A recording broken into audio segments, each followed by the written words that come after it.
I'd like to call this meeting to order at 6:05.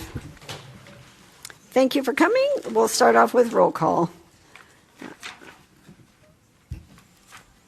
Board Member Wilson? Here. Board Member Olson? Absent. Clerk Ayala Quintero? Present. Vice President Holohan? Present. And I am here. Jeanette, could you lead us in the Pledge of Allegiance, please?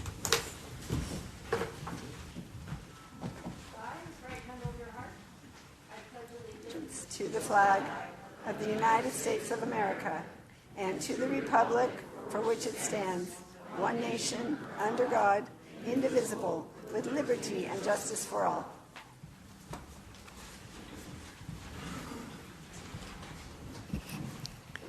Our student highlight, Empowering Positive Moments tonight. We're proud to recognize two exceptional students from Mariposa Elementary School, Caleb Herman and Maddox Remley. Oh, it's right there. For receiving the National Award of Excellence through the National PTA Reflections Program for the 2025-2026 school year. Their award-winning short film, All Access, exemplifies this year's Reflections theme, I Belong. Through their creativity and storytelling, they highlighted the importance of representation, inclusion, and the power of opportunity for all students. This prestigious national recognition is a testament to their artistic talent, hard work, and the meaningful message they chose to share. Although Caleb and Maddox were unable to join us this evening, we look forward to inviting them back to a future board meeting so that we may recognize them in person and provide them the opportunity to share more about their inspiring film and the creative process behind it. Please join me in congratulating Caleb and Maddox on this outstanding accomplishment. This is the first time that any student from Redlands Unified School District has made it as far as nationals and actually won. So kudos to them. On to approval of the agenda. Do I have a motion to approve the agenda with flexibility? So moved. And second. Thank you, Patty. Thank you, Jeanette. Any discussion? All right, we'll call the vote.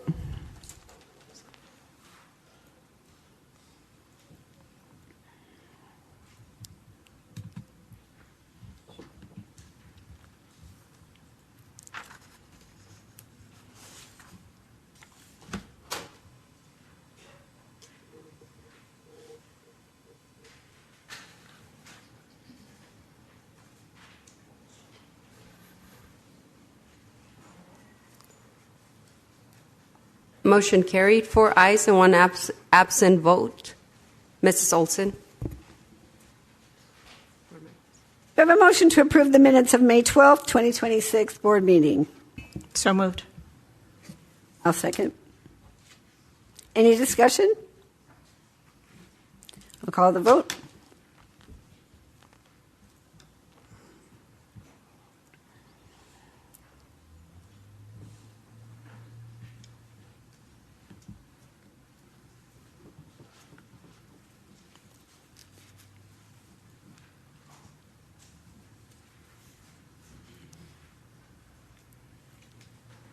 Motion carried with 4 ayes and Board Member Olson absent. Thank you. During closed session, a vote with 4 ayes, Rendler, Holohan, Ayala Quintero, and Wilson, and 1 absent, Olson, the board approved the superintendent's recommendation to appoint Kelly Baker to the position of principal, Crafton Elementary School, effective June 10th, 2026, at step 4 of the management team salary schedule. Kelly, are you here? Would you like to come up and say a few words? Would you like to come say a few words? And did you bring anybody with you tonight? I did.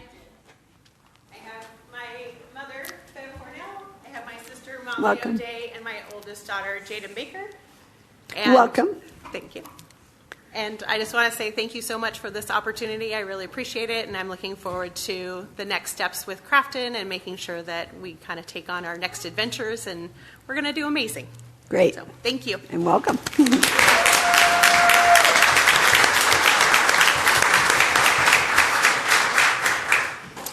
During closed session, with a vote of 4 ayes, Rendler, Holohan, Ayala, Quintero, and Wilson, and 1 absent, Olson, the board approved the superintendent's recommendation to appoint Nashay Thompson to the position of principal at Bryn Mawr Elementary School, effective July 1st, 2026, at Step 5 of the management team salary schedule.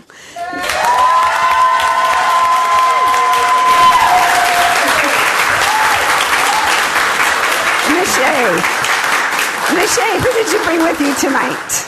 I have 1/3 of my family with me tonight. I just wanted to say thank you to the board, the superintendent, and the cabinet for trusting me to lead Bryn Mawr. I recognize it's an honor and a privilege. It's not something I take lightly. I also want to acknowledge my family. I love you and thank you for your support. And then I lastly wanted to speak to the community and just say that I've been the coordinator of diversity and equity for the past 2 years here, and this is my 15th year in public education, so as it comes to a close, I'm really excited to start leading in this new way as principal.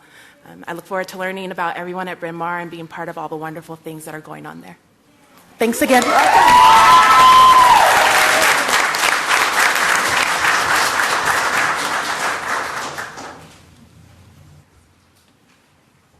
During closed session, with a vote of 4 ayes, Rendler, Holohan, Ayala, Quintero, and Wilson.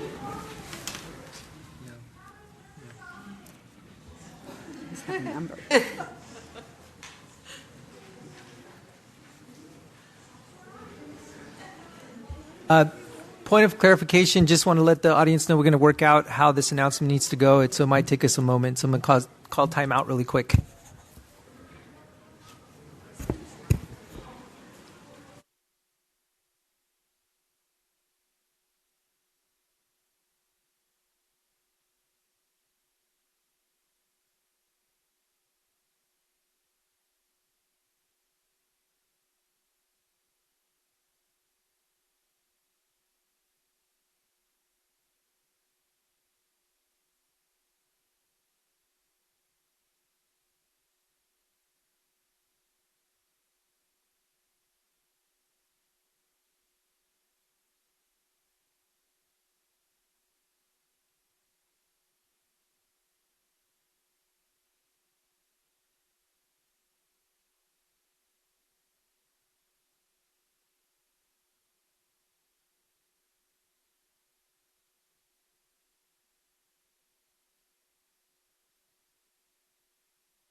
Rendler, Holohan, Ayala, Quintero, and Wilson, 1 absent, Olson. The board approved the superintendent's recommendation to appoint Christy Kemi to the position of personnel technician effective June 10th, 2026 at Step 3 of the management team salary schedule.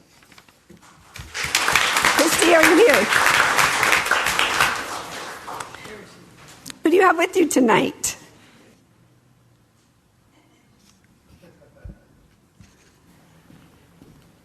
My husband and son are stuck in traffic coming back from LA, so they're with me in spirit. So I just wanted to say thank you for the opportunity, and I look forward to supporting our wonderful staff, whether they have been with us for a while or just starting out. Thank you and welcome.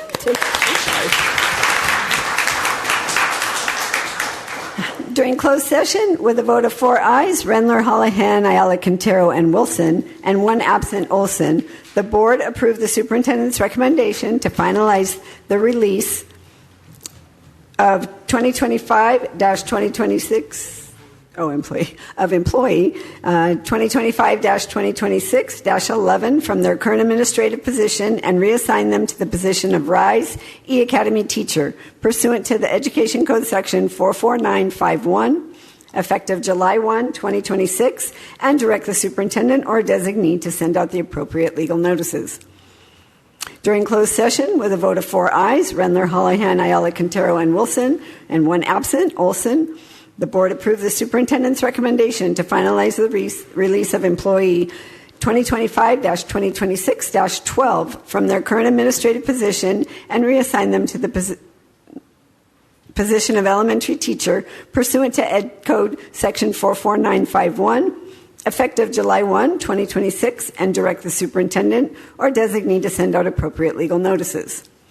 During closed session, with a vote of 4 ayes, Rendler, Holohan, Ayala, Quintero, and Wilson, and 1 absent, Olson, the board approved the superintendent's recommendation to finalize the release of employee 2025-2026-13 from their current administrative position and reassign them to another certificated administrative position pursuant to Education Code Section 44951, effective July 1, and direct the superintendent or designee to send out appropriate legal notices.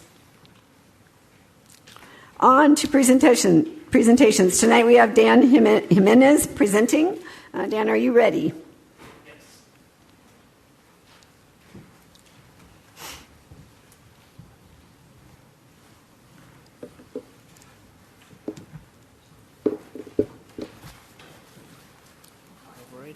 The presentation is up on the screen.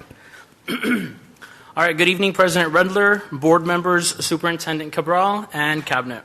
My name is Dan Jimenez, and I serve as the chair of the Measure D Independent Citizens Oversight Committee and Education Code. Under Education Code 15278, our role is to inform the public concerning the expenditure of bond revenues and actively review and report on the proper expenditure of taxpayer funds and advise the public as to whether the district is complying with the requirements governing school board funds. Tonight, my role here is to present our annual report to the board and to the community. I'd like to begin by recognizing the 10 community volunteers who serve on the committee. Our members represent taxpayers, parents, I should probably skip.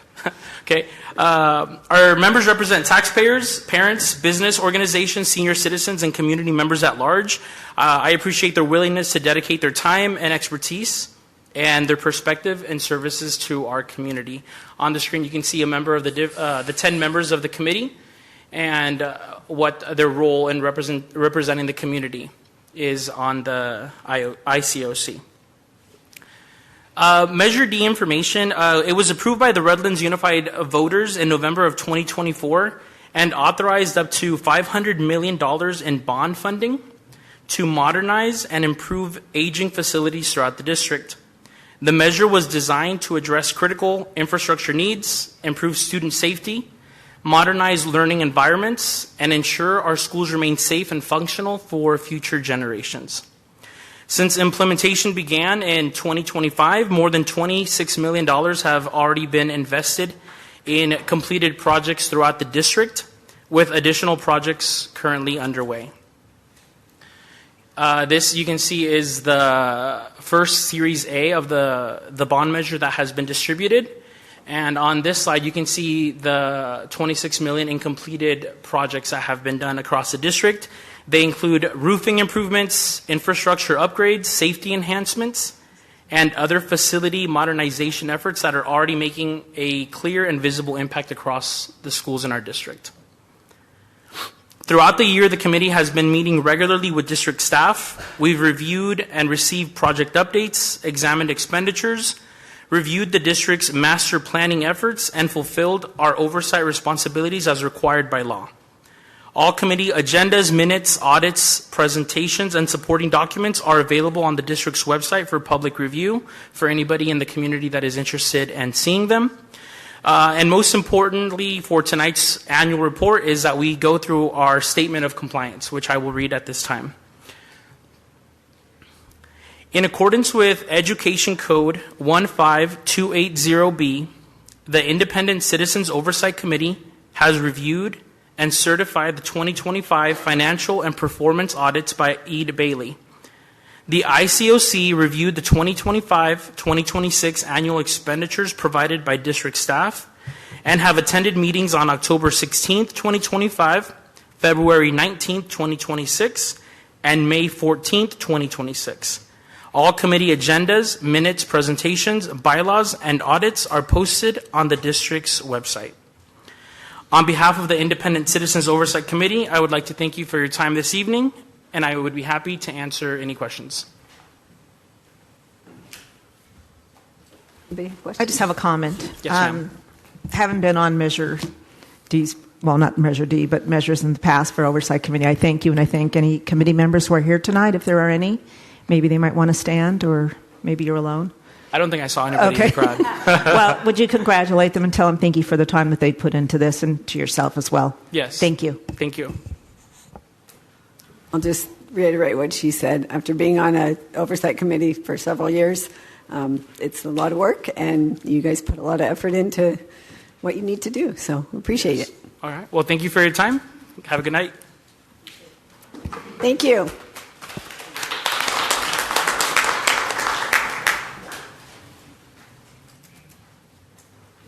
Our association report. Moving on to association reports. We'll start with Redlands Teachers Association. Mr. Caperton, are you here? No. Okay, we will move on to Redlands Administrative Personnel Association. Do we have anybody here to report tonight? No takers. Okay, I'm moving on to Redlands Council of PTAs. Iwana Contreras, are you here? Yay! Welcome, Iwana.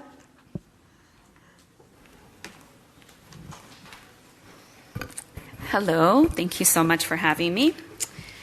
Let's see, we have a lot of things that Redlands Council of PTAs has accomplished, and so have the units. At the last meeting, we had the Honorary Service Awards, and the committee, the council actually, honored a few individuals. We honored Councilwoman Denise Davis for Honorary Service Award. We gave out continuing Honorary Service Awards to Corinne Garcia and Arissa Owen. And we also had Outstanding Teacher Awards for the first time. And we gave out 3 Outstanding Teacher Awards with monetary amounts as well. So they all received a $300 contribution from the Redlands Council PTAs for their classroom to be able to use as they see fit, since money is always needed and appreciated. So in elementary level at Lagonia, Miss Amy Delgado and Miss Dawn DePonte. In the middle school, Beatty, Mr. Mike Ditro were awarded those awards. Let's see. Redlands, Highland, Yucaipa, Calamasa PTA units, we have 30 as of right now in council. So, and we're looking at having 2 more added to our portfolio. We will see. Let's see, convention, which was a few months back, Redlands Council of PTA and Redlands High School of PTSA received 110 years of service. So that means we were established in 1916. I know, yeah, 110 years. So that's pretty damn good, if I do say so myself. Sorry. Let's see. SEPTA will be honored at National Convention, which is 6/17 through 6/20. They will be receiving the John Harp Dumpty Diversity and Inclusion Award. And they also receive 2 Spotlight Awards. And they will be proposing a resolution for emergency evacuation plan for disabled people. So that is also something that SEPTA will be taking on. Money is always an issue, and I know that for a fact. And as was talked about earlier, arts are a big thing for PTA. And we want to make sure that the school district does know that we have reflections on the PTA level. And we invite for all the school sites to take part in reflections with PTA. We will help, we will provide the information, we just need the support from the school levels. And just like Maddox and Caleb, they can move on and they can receive recognition and awards and be recognized. And we had 48 students that took part this past year from Redlands. So if we can try to increase that and encourage students to get involved in the arts, that would be amazing. We also gave out 6 scholarship awards this past year and to our seniors. So RHS, Katie Brown, Rev was Caitlin Crane, Avery Hawkins, and Jake Larson. And CV was David Michaels and Michaela Caesar were the 2 individuals that received awards. We have ended our time for this summer. We are taking a break. There is no June meeting, but special committees will be having meetings, and we will continue our service to the schools and the units as a council and coming back with more ideas to provide and assist as needed. So thank you for your time. Thank you, Iwana. Anybody have any questions?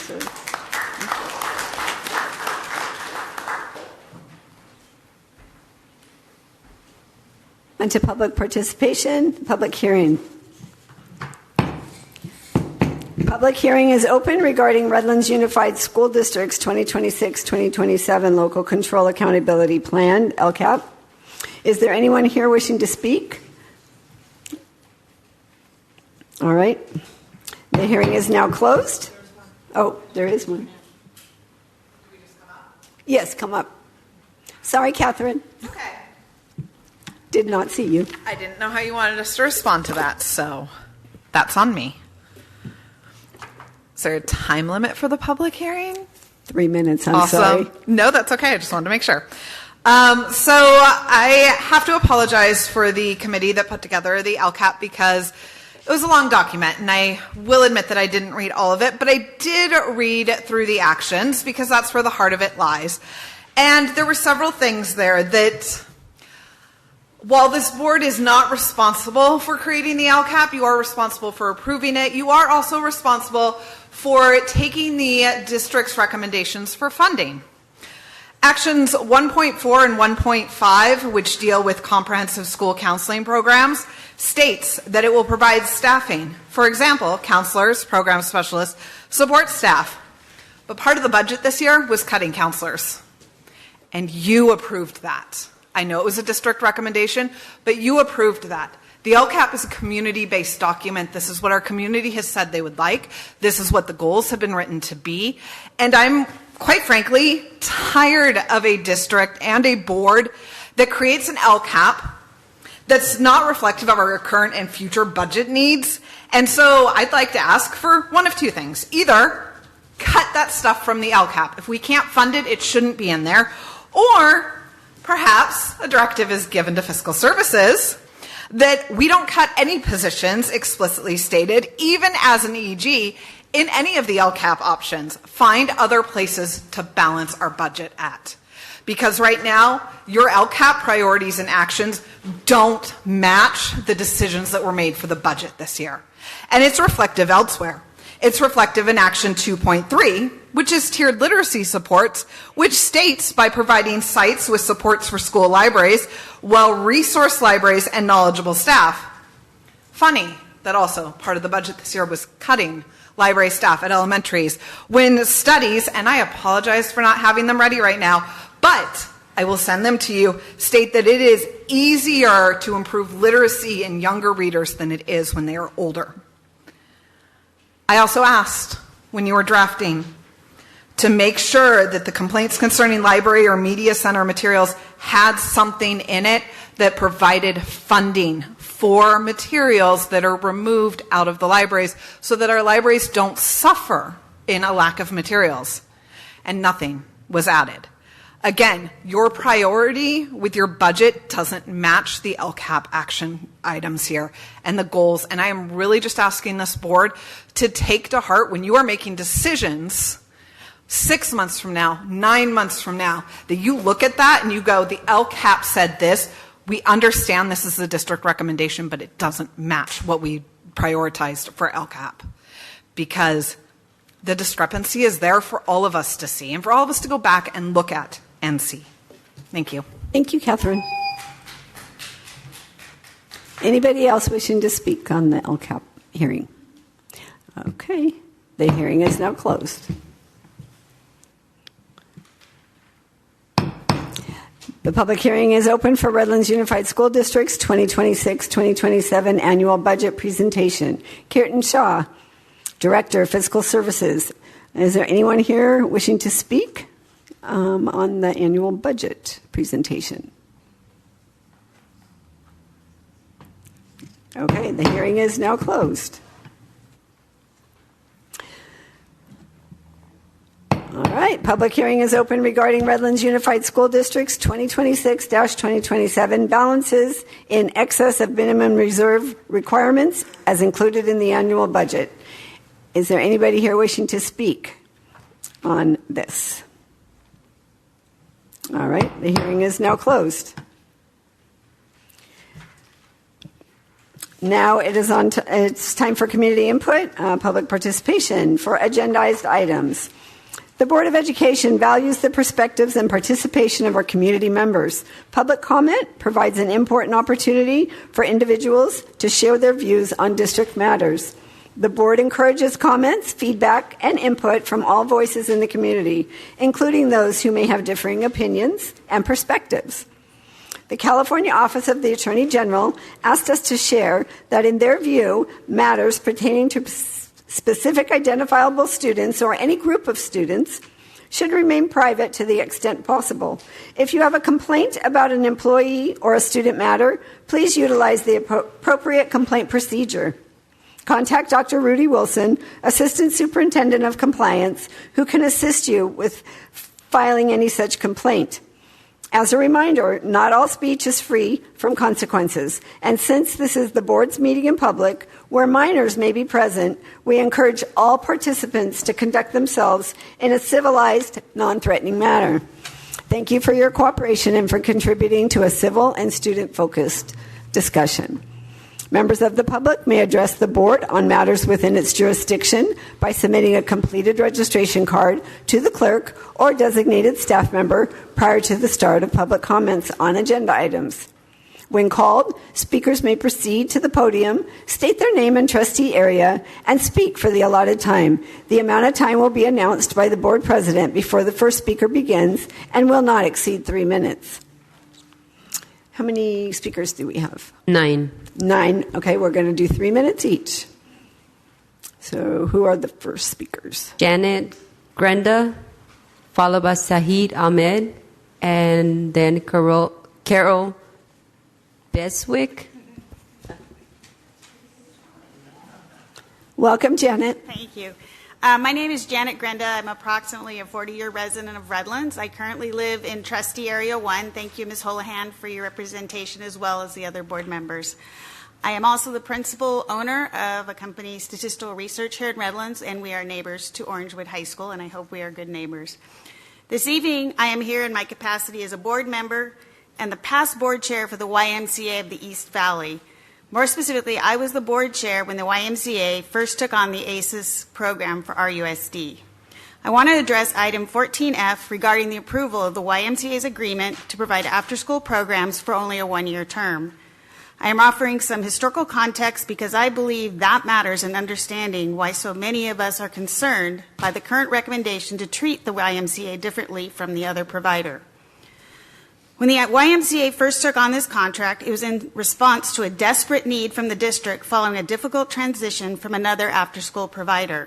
We were asked to turn around a proposal in 4 weeks, or 4 days, an unthinkable turnaround. But we did it. We rallied the staff up to train and serve 10 sites with little prep time because the district was in need. We did so without hesitation because responding to the community needs is what the YMCA does. We stepped into this work with Redlands Unified 5 years ago with a strong sense of responsibility to students, families, and the district. We understand that after-school programming is not simply a supervision after the school day ends. It is an important part of student support, family stability, and community trust. The YMCA took on that responsibility seriously and over the past 5 years has built a program grounded on consistency, quality, service, and data-driven results. This has not been a short-term or casual relationship. It has been meaningful partnership built over time. That is why the current situation is so difficult to understand. From our perspective, the YMCA has demonstrated its commitment to this district by stepping up when needed and the Y's ability to deliver quality program. The history of service should be given real weight when future contract terms are considered. A 3-year agreement would recognize the history and provide continuity for the families who rely on these programs. It would also reflect the same level of confidence already extended to another provider. For those reasons, I respectfully ask the board to approve the YMCA for a 3-year agreement as originally submitted and ensure that the district's longstanding community partners are treated fairly and consistently. Thank you very much. Thank you, Janet.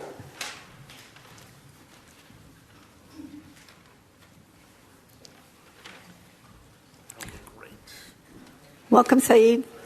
Yes, my name is Sajid Ahmed, for the record. That's okay. Oh, Sajid, I'm sorry. That's fine. Starbucks messes my name often. I am in Trustee Area 1, go Patty, so thank you. I'm here as a board member of the YMCA, but I'm also a business owner in Redlands, a parent, a father to 2 kids who went through Mariposa and Cope during Mr. B's days. And our tax dollars support the school district. So I'm here to represent the YMCA on the matter 14F. Let me make the ask up front of the board. It is to approve the YMCA for a 3-year agreement as originally submitted and apply the same standard consistently to all vendors. The reason for this is a 3-year agreement provides stability.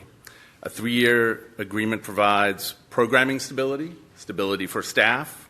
A 3-year agreement provides stronger relationships with students and families. A 3-year agreement provides better long-term planning and opportunity to improve quality. These are not just administrative details. They directly affect children's daily experience from year to year. A 3-year agreement will benefit families when they know that their provider is in the same place and is able to plan for their family's future and their kids. A 3-year agreement helps make the YMCA leadership provide planning for investment to increase quality and opportunity, which is why it is difficult for me as a parent, a taxpayer, a longtime board member here at the YMCA that the board would consider just a 1-year agreement, whereas another provider was given a 3-year agreement. I think it is appropriate and necessary for all of you to exercise good leadership and provide parity, transparency, and consistency. And again, I ask what I asked before, for the board to approve the YMCA for a 3-year agreement as originally submitted. And in the last few seconds I do want to say thank you. Before, I never knew who the judges were or school board candidates were on a voting ballot, but in having researched all of you, I got to know you, so it's great. And I knew Patty is now my trustee area, so thank you. And thank you for the opportunity to make a public comment. Thank you, Sajidi. Welcome, Carol. Thank you so much, President Rendler and members of the board. My name is Carol Beswick. I also reside in, we're all neighbors, I guess. I'm also residing in Trustee Area 1. Fortunate to have Patty supporting us there. But tonight I also am here as a member of the YMCA of the East Valley's Board of Directors, which has served, which really serves all trustee areas, and has done so as a trusted partner of RUSD for 40 years. I'd like to address the same item, item 14F, regarding the approval of the WISE agreement on after-school programs. I've learned from my own time in public office that the Redlands community pays close attention to how major decisions are made, especially when those decisions affect children, families, and longstanding community institutions. The YMCA has a deep history in this community, and many families know firsthand the role it's played in supporting youth and families over the years. So when two providers are treated differently in the same process, it can create an appearance of unequal treatment. Whether that's intended or not, that appearance can really undermine confidence in fairness and transparency, and that's not good for any of us. Process is important. Partners should be treated fairly and equitably. So it's my contention that approving a 3-year agreement for after-school programming for one provider, while limiting the YMCA, who has been a long-term partner and has had a long-term relationship with the RUSD, limiting this organization to a 1-year term sends a message that's difficult to understand, particularly given the Y's long service history and proven experience with you as partners. So I, too, respectfully ask that the same standards be applied to the Y as to the other contract, providing a 3-year agreement for the YMCA program. Thank you. Thank you, Carol. Next, we have, whoops, I went to the wrong page. Tyler Miner, followed by JB and Bill Hatefield. Welcome, Tyler. Hello. Good evening, Board. My name is Tyler Miner, Trustee Area 4. I am the owner of a local company, Redlands Plumbing, Heating, and Air Conditioning, and I'm also a proud parent of 3 Redlands Unified students. My son Wyatt graduated from Redlands High in 2023. My daughter just graduated last week from Redlands High School, 2026, and I have now sophomore who will be in the class of, 2029. Beyond that, have long-time involvement and ties to the community, serve on many local boards, also partner with the high school in different areas. But today I'm here as the board chair for the Redlands YMCA, which, as you all know, everyone serves this community. I want to thank you guys for the opportunity to speak to you tonight and for hearing our concerns raised by our Y board when we first learned that the YMCA after-school program contract would not be renewed with us. We appreciate the board's willingness to listen to us, meet with us, and ultimately preserve a portion of the service at the 4 proposed sites. As with everybody, I'm here to address 14F and the contract. You may not know, but the YMCA is the oldest nonprofit in the city of Redlands. We've been serving the community since 1887. That's a year before the city of Redlands was incorporated itself. We're proud of our long-standing relationship with Redlands Unified for over 40 years, and most recently, the past 5 years, serving the ACES program for the Redlands Unified families. We value that relationship, and we don't take it for granted. Tonight, I'm here for just one specific, very simple ask. That's fairness and consistency in the way providers are treated.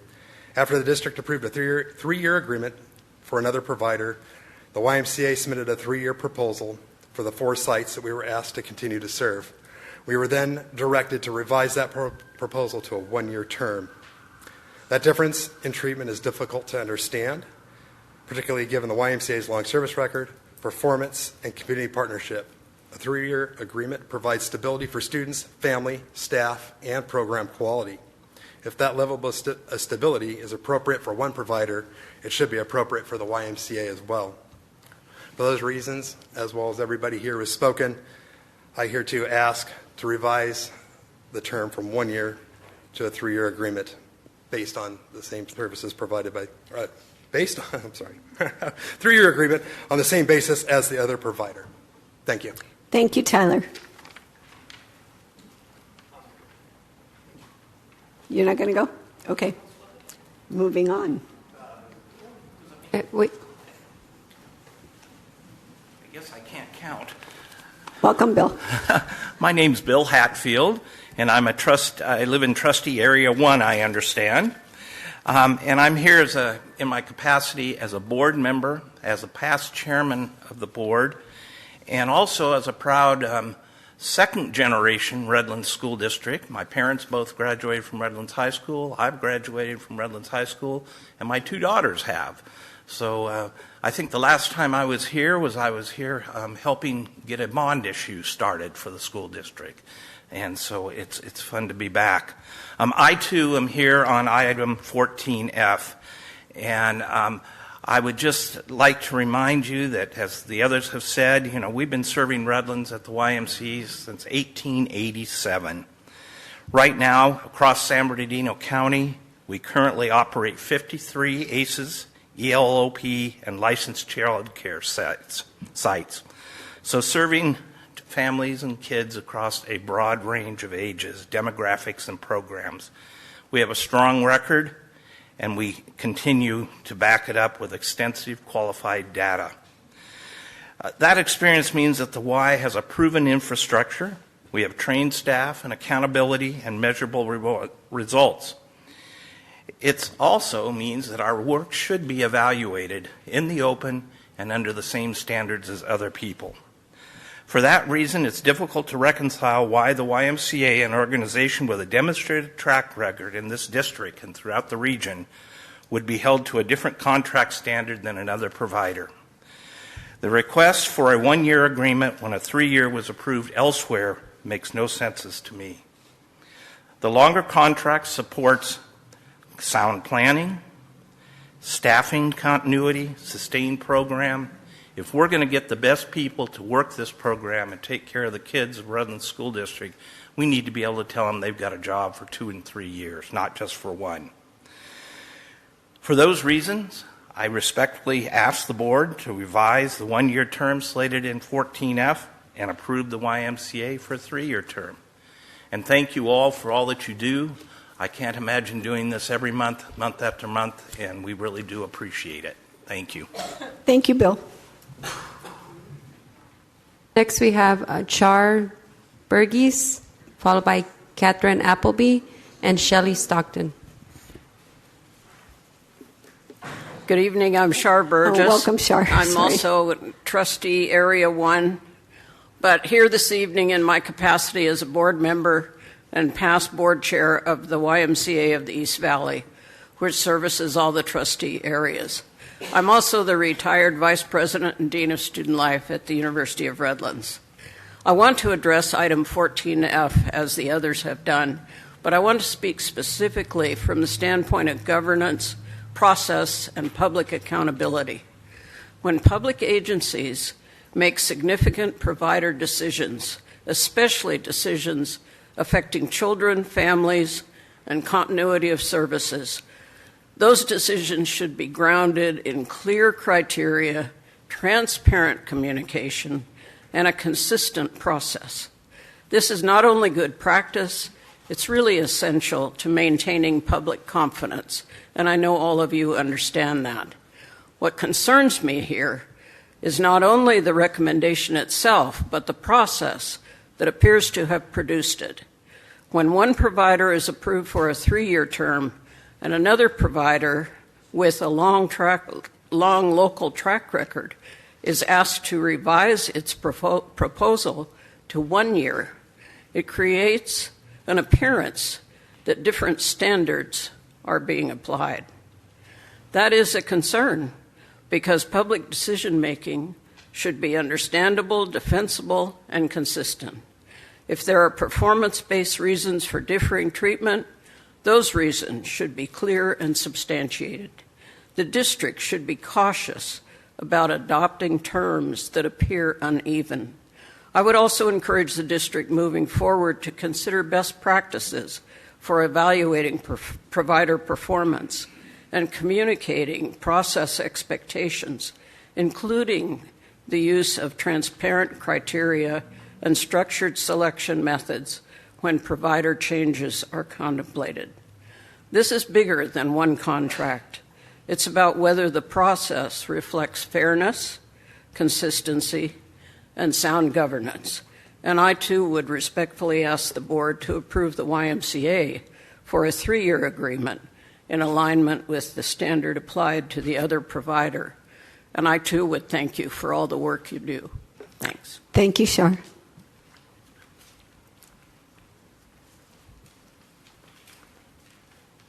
Welcome, Catherine. Hi. I'm a little intimidated because everyone who has just spoke, I've lived in Redlands my entire life, and they are the foundations of this city and heroes. And not going to lie, I feel a little up here. But not speaking on 13F or 14F. I wanted to just ask about 13A and B and 17B and C. These are your new board policies and administrative regulations. The naming of schools, individual buildings or facilities, and your military leave one. I have noticed that both of these are long-standing board policies and administrative regulations in neighboring districts, and I'm wondering why it has taken Redlands so long to get them added to our board policies and administrative regulations, and what other future ones you might be thinking of adding in playing catch-up with our neighboring districts. Thank you, Catherine.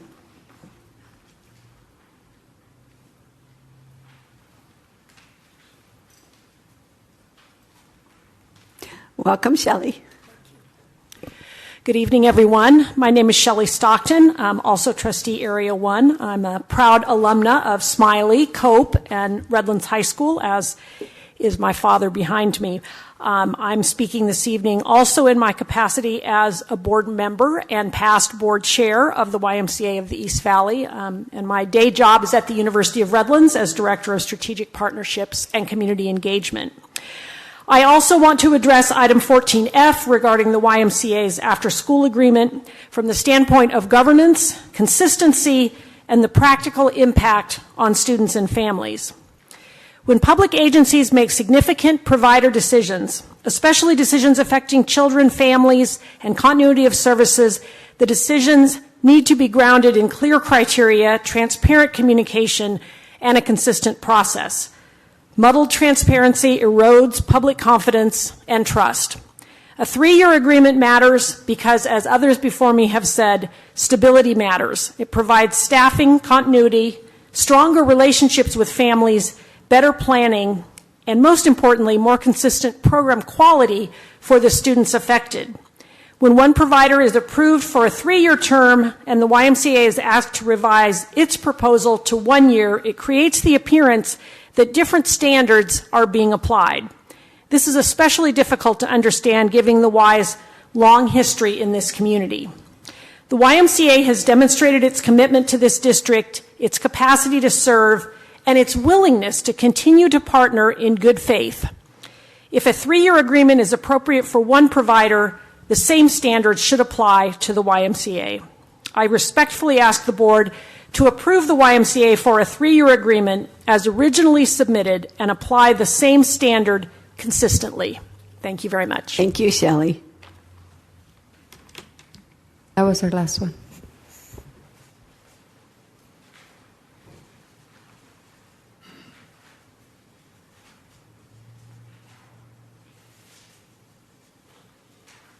Okay, we're going to go on to board committee reports. Anybody have any committee reports tonight? CRIROP meets tomorrow. Any committee? Okay. All right, superintendent report.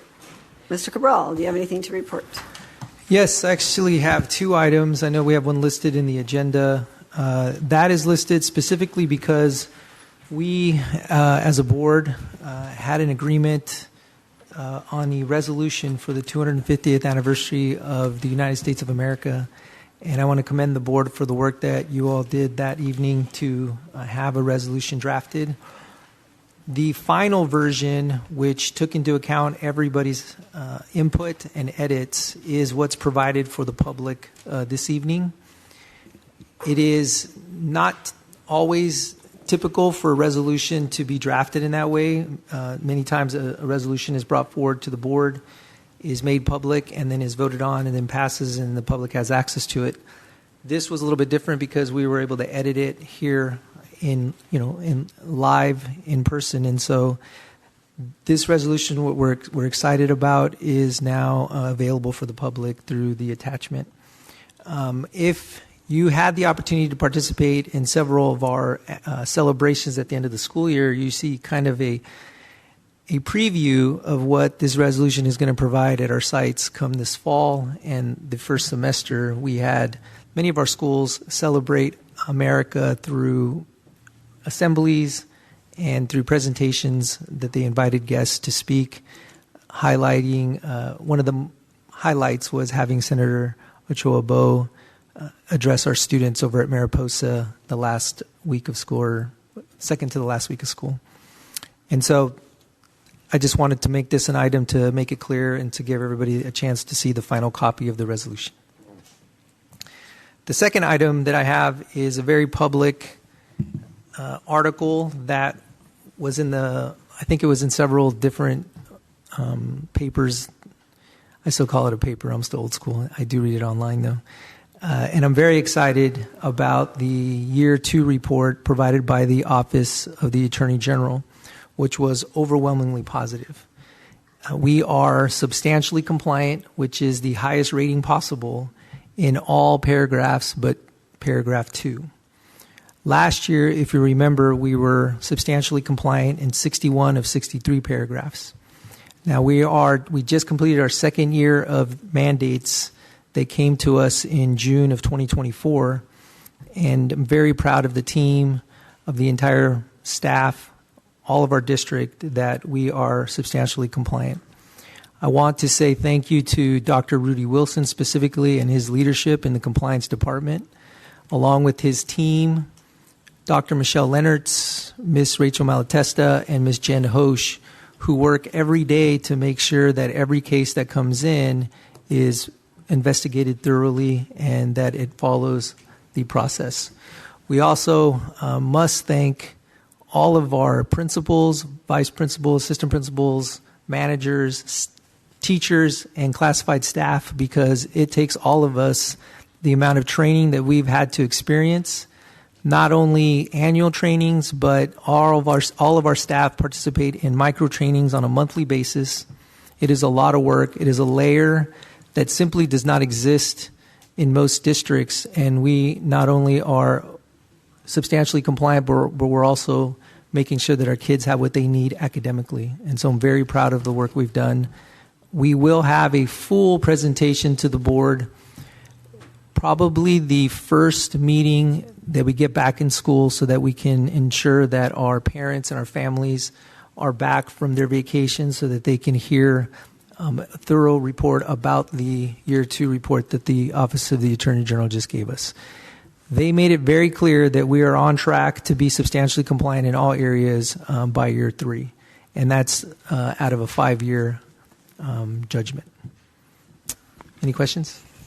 Well, I just wanted to remind everyone that substantially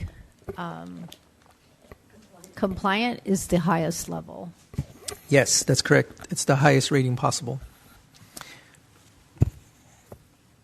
Thank you. All right, time for business services consent items. Mr. Hill, any changes or additions? No changes or additions tonight. We have a motion to approve business services consent items as listed under 13A through 13N.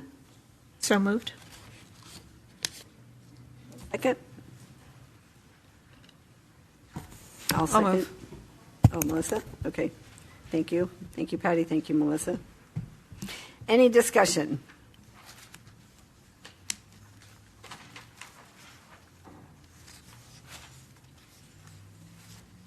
All right. Seeing none, I'll call for the vote.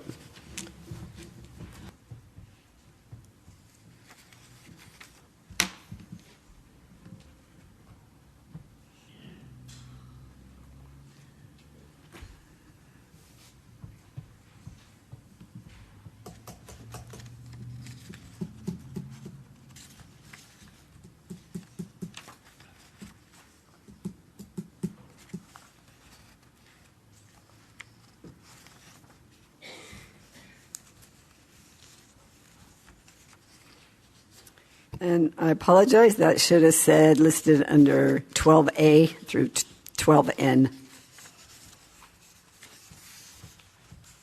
What did you say? I said 13. Oh.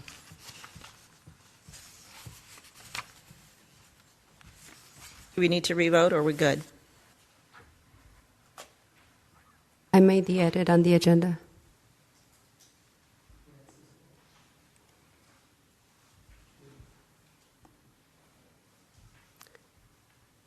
I'm missing 2 votes. 1 vote now. Mine went through, but I'll do it again. Mine went through. Okay, the motion is carried with the ayes being Rendler, Holohan, Ayala, Quintero, and Wilson, and 1 absent, Olson.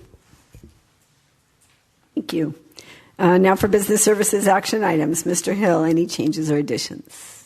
No changes or additions tonight.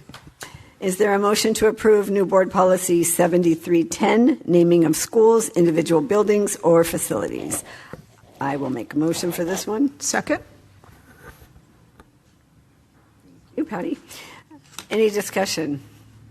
I just want to say I'm glad we're doing this because we have some things we want to get done through this motion, through this policy. Anyway, anybody else have anything else they want to talk about? It's good that we're doing this. Can you repeat who made the motions? I'm sorry, it didn't record. Got it. I did second. Thank you. We'll call for the vote. I just had a quick question. Oh, okay. In I guess item 6 of the 6B, I guess if a community member chooses to make a substantial contribution for a building or program at the school, the board may consider recognizing the contribution by naming the school building or facility after the benefactor. Does that still mean it doesn't go through a committee, or is that just a way to circumvent that? No, it's part of the criteria. Mm-hmm. Ultimately, the board would still have to approve any naming of anybody. It's not automatic. Oh yeah, but it doesn't say anything about, it would still go to that committee. It just seems like it would circumvent that process. It should be specific in the AR, which speaks to the process itself. What that's trying to state is that it's okay to do that. That per our policy, name a building. It is okay. No, to yeah, do it's just in A it does still say that it would still go through the process, but for some reason in B it does not say that it would go through that process. You can make it more clear if that's. Yeah, I just want to, because it just stated seems like that would be a situation where it didn't have to go through that process, and then as long as it matches and it says. Yeah, understood. It's not. It was the intent wasn't for it to not go through the process. Yeah. Okay. That was my only question.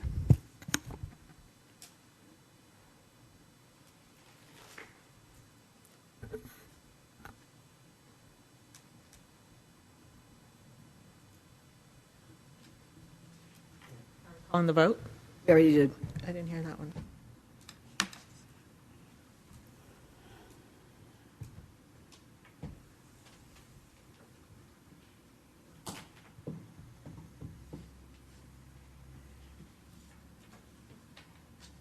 Motion carried with 4 ayes, Rendler, Holohan, Ayala, Quintero, and Wilson, and 1 absent, Olson.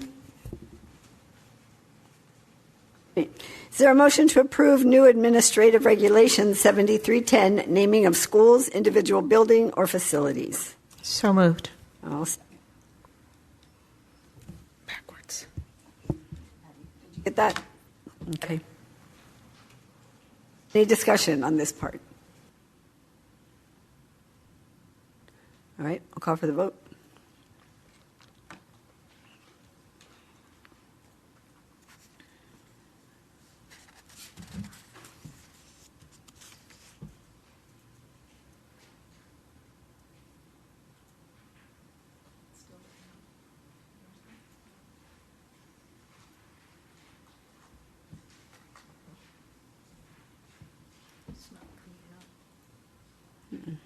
Haven't got it. Still waiting. Didn't get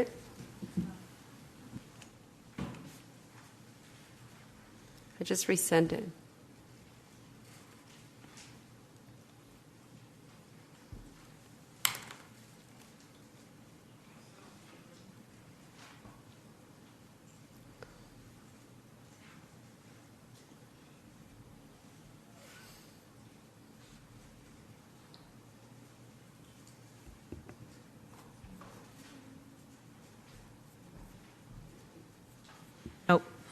I just refreshed the page.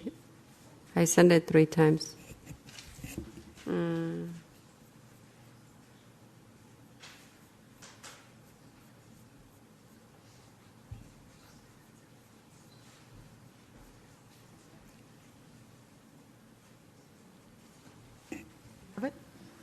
I still don't. No.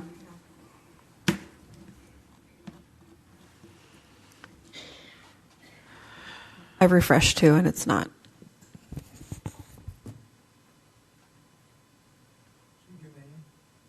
Oh, there we go. go. Got it.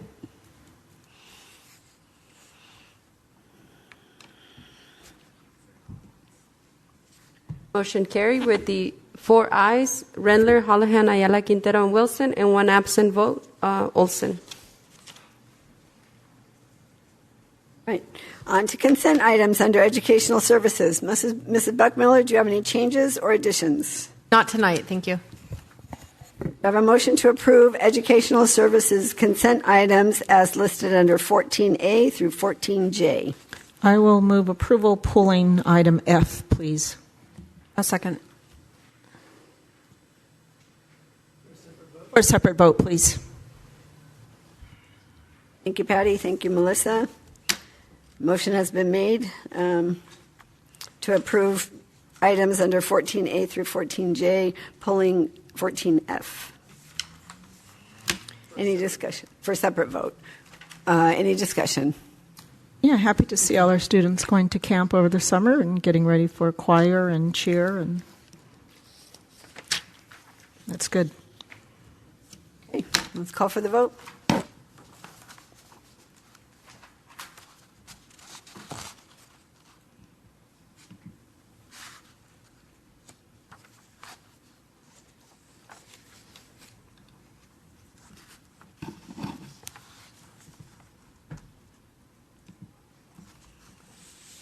Motion carried with 4 ayes, being Rendler, Holohan, Ayala, Quintero, and Wilson, and 1 absent, Olson. So then do a separate vote for 14. Got it. F. Got it. All right, I'd like a motion to approve educational services consent item 14F. So moved. A second. Thank you, Patty. Thank you, Melissa. All right, any discussion? I would like to. Yes. Thank you to all the speakers who came today and the partnership that we've had over many years with the Y. I'd like to reconsider our contract with us and see if we can move that on a separate vote to 3 years instead of the 1 year. Superintendent Cabral, do you have anything you can give us as clarification regarding the history or the current status where we're at? Yes.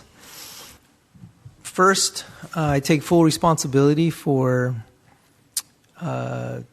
being right here, right now, because my role as a superintendent is to make a recommendation to the board. And we had 2 providers doing similar work, and we wanted to go with 1 provider.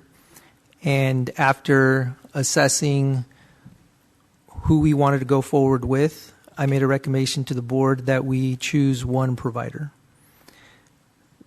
When that recommendation was made, we paused in bringing that forward to the board because we heard very clearly that the provider that we had not selected wanted a chance to at least speak to us as to why they felt they should continue to be a partner for us. We did have a couple of meetings out of respect for, who asked to meet, and I do have a lot of respect for everyone who has spoken tonight and, all the names that I've seen that are a part of the board of the YMCA who have been wonderful partners for us. I do believe, though, that in that moment I did have a recommendation to make, and I do believe that I have the ability to do that. I have the ability to assess 2 programs that are working simultaneously, speak to my team, assess who we think we want to move forward with, and provide plenty, in my mind, notice of us choosing a provider. To me, that notice happened in March, which is plenty of time. It is the same date that we use to let anybody know the future for the following school year. In the meetings that we had with that were requested, what came out of those meetings was the reasons why I decided to make this recommendation, one of which was the programs that were provided from the other provider we just felt were going to be better for our students. That meeting, they made it very clear that the YMCA could do the same thing, and we said, well, maybe there's a chance if we did for a year, we could see that, and then talk about how we move forward after seeing that, which is why the recommendation now, because we started with only one provider. After those meetings, we agreed that we did want to continue the partnership. We looked at the schools that the YMCA had already been supporting and said, let's move forward with support to 4 of our schools, and let's go with 1 year so that we can see what it looks like, and then be able to renew that after we're able to assess that. I do believe that I have the ability to make that kind of recommendation. I do honor, though, what has been said this evening as far as maybe information not being provided to everyone. I don't think it's my role to provide that for you or for them. My role is to provide that information to my board. I do believe that I did that. I do honor what my board wants to do, though, and what's before us is a contract to operate at 4 of our schools on a 1 year with the ability to renew. Should the board want to do something different, I respect that, and I actually look forward to working with the YMCA and working with somebody who's been a partner for us. Thank you, Superintendent Cabral. Thank you for the clarification regarding the status, where we are with this MOU, and our partnerships. I'd like to acknowledge that there has been some significant dialogue between the YMCA and Redlands Unified School District leadership, as well as outreach from some YMCA board members to members of this board.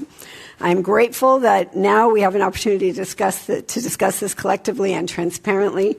I value the perspectives of all our stakeholders and the shared commitment to supporting our students and families through the ACES program. And I also just kind of want to be clear that I appreciate both our providers so much, and there is room for both. My own family has benefited from services from both the organizations over the years. I'm pleased that our district has the capacity and opportunity to partner with both of these important community organizations in providing our after-school programs. And as members of the RUSD Board of Education, we have a fiduciary responsibility to ensure that the services that we provide to our students and families are efficient, cost-effective, and of the highest quality. In this case, our goal is straightforward. It's to provide an engaging, reliable, and enriching, well-rounded educational after-school program for our students. In light of thoughtful feedback and discussions that we've heard, I'd like to make a motion that we amend the presented MOU to offer the YMCA a 1-year contract with an opportunity on or before about December 17th, which would be the end of the first semester, 2026, to extend it to the full 3 years based on the agreed upon performance measures. This recognizes the concerns addressed by the district and offers the YMCA a path to the 3-year contract without having to do a new MOU, which is important for their planning and their programs that they're going to be giving us. With that, that's my opinion, so that's what I'd like to see. I do think that the YMCA has been a beneficial partner to the district over the years, and I do take issue with, the initial idea to go to one provider, because I didn't think that going down to one provider was fair to the partnership that we had.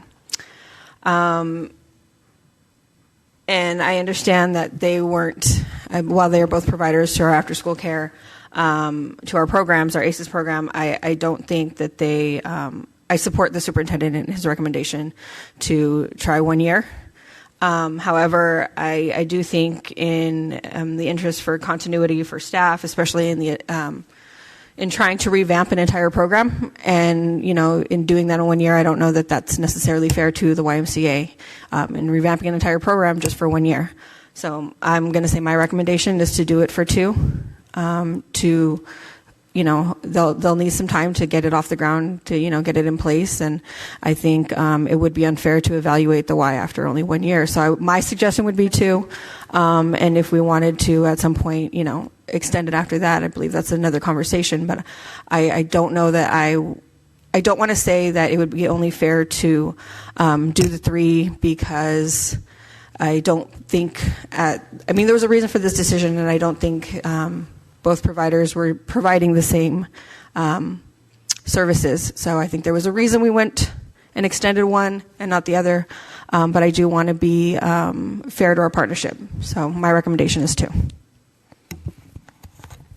Annette, would you like to add anything? Well, I just wanted to add a little bit of my thought process on the whole situation. Initially, I've been an administrator of a large nonprofit, and so the idea of working with one agency for such an important part of our program, it's not after school care, it's a lot more than that. The value in working with one agency, I find, is high, and I do trust and take into account what our cabinet and what the superintendent recommended in that regard. So I want to take the best interest of our kids' needs in mind when making these kind of decisions, and the advisement of the cabinet and the superintendent on what they feel is best for our students. So I understand the reasoning for wanting to go with one agency. Once we decided to offer 4 schools to the Y, then it again made sense to me to offer a 1-year contract in order to ensure that our kids' needs are being met prior to committing to something longer. That's pretty much how my thought process has been.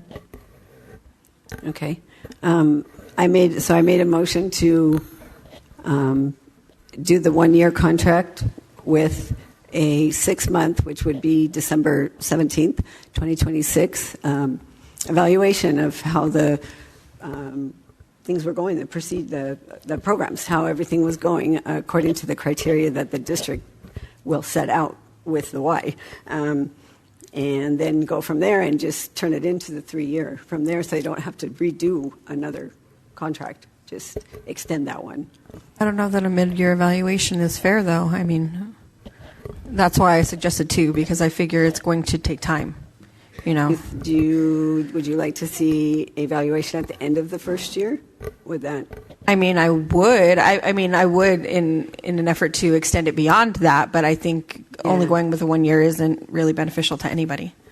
So that's why my suggestion was the 2. And if we wanted to explore after that, then absolutely.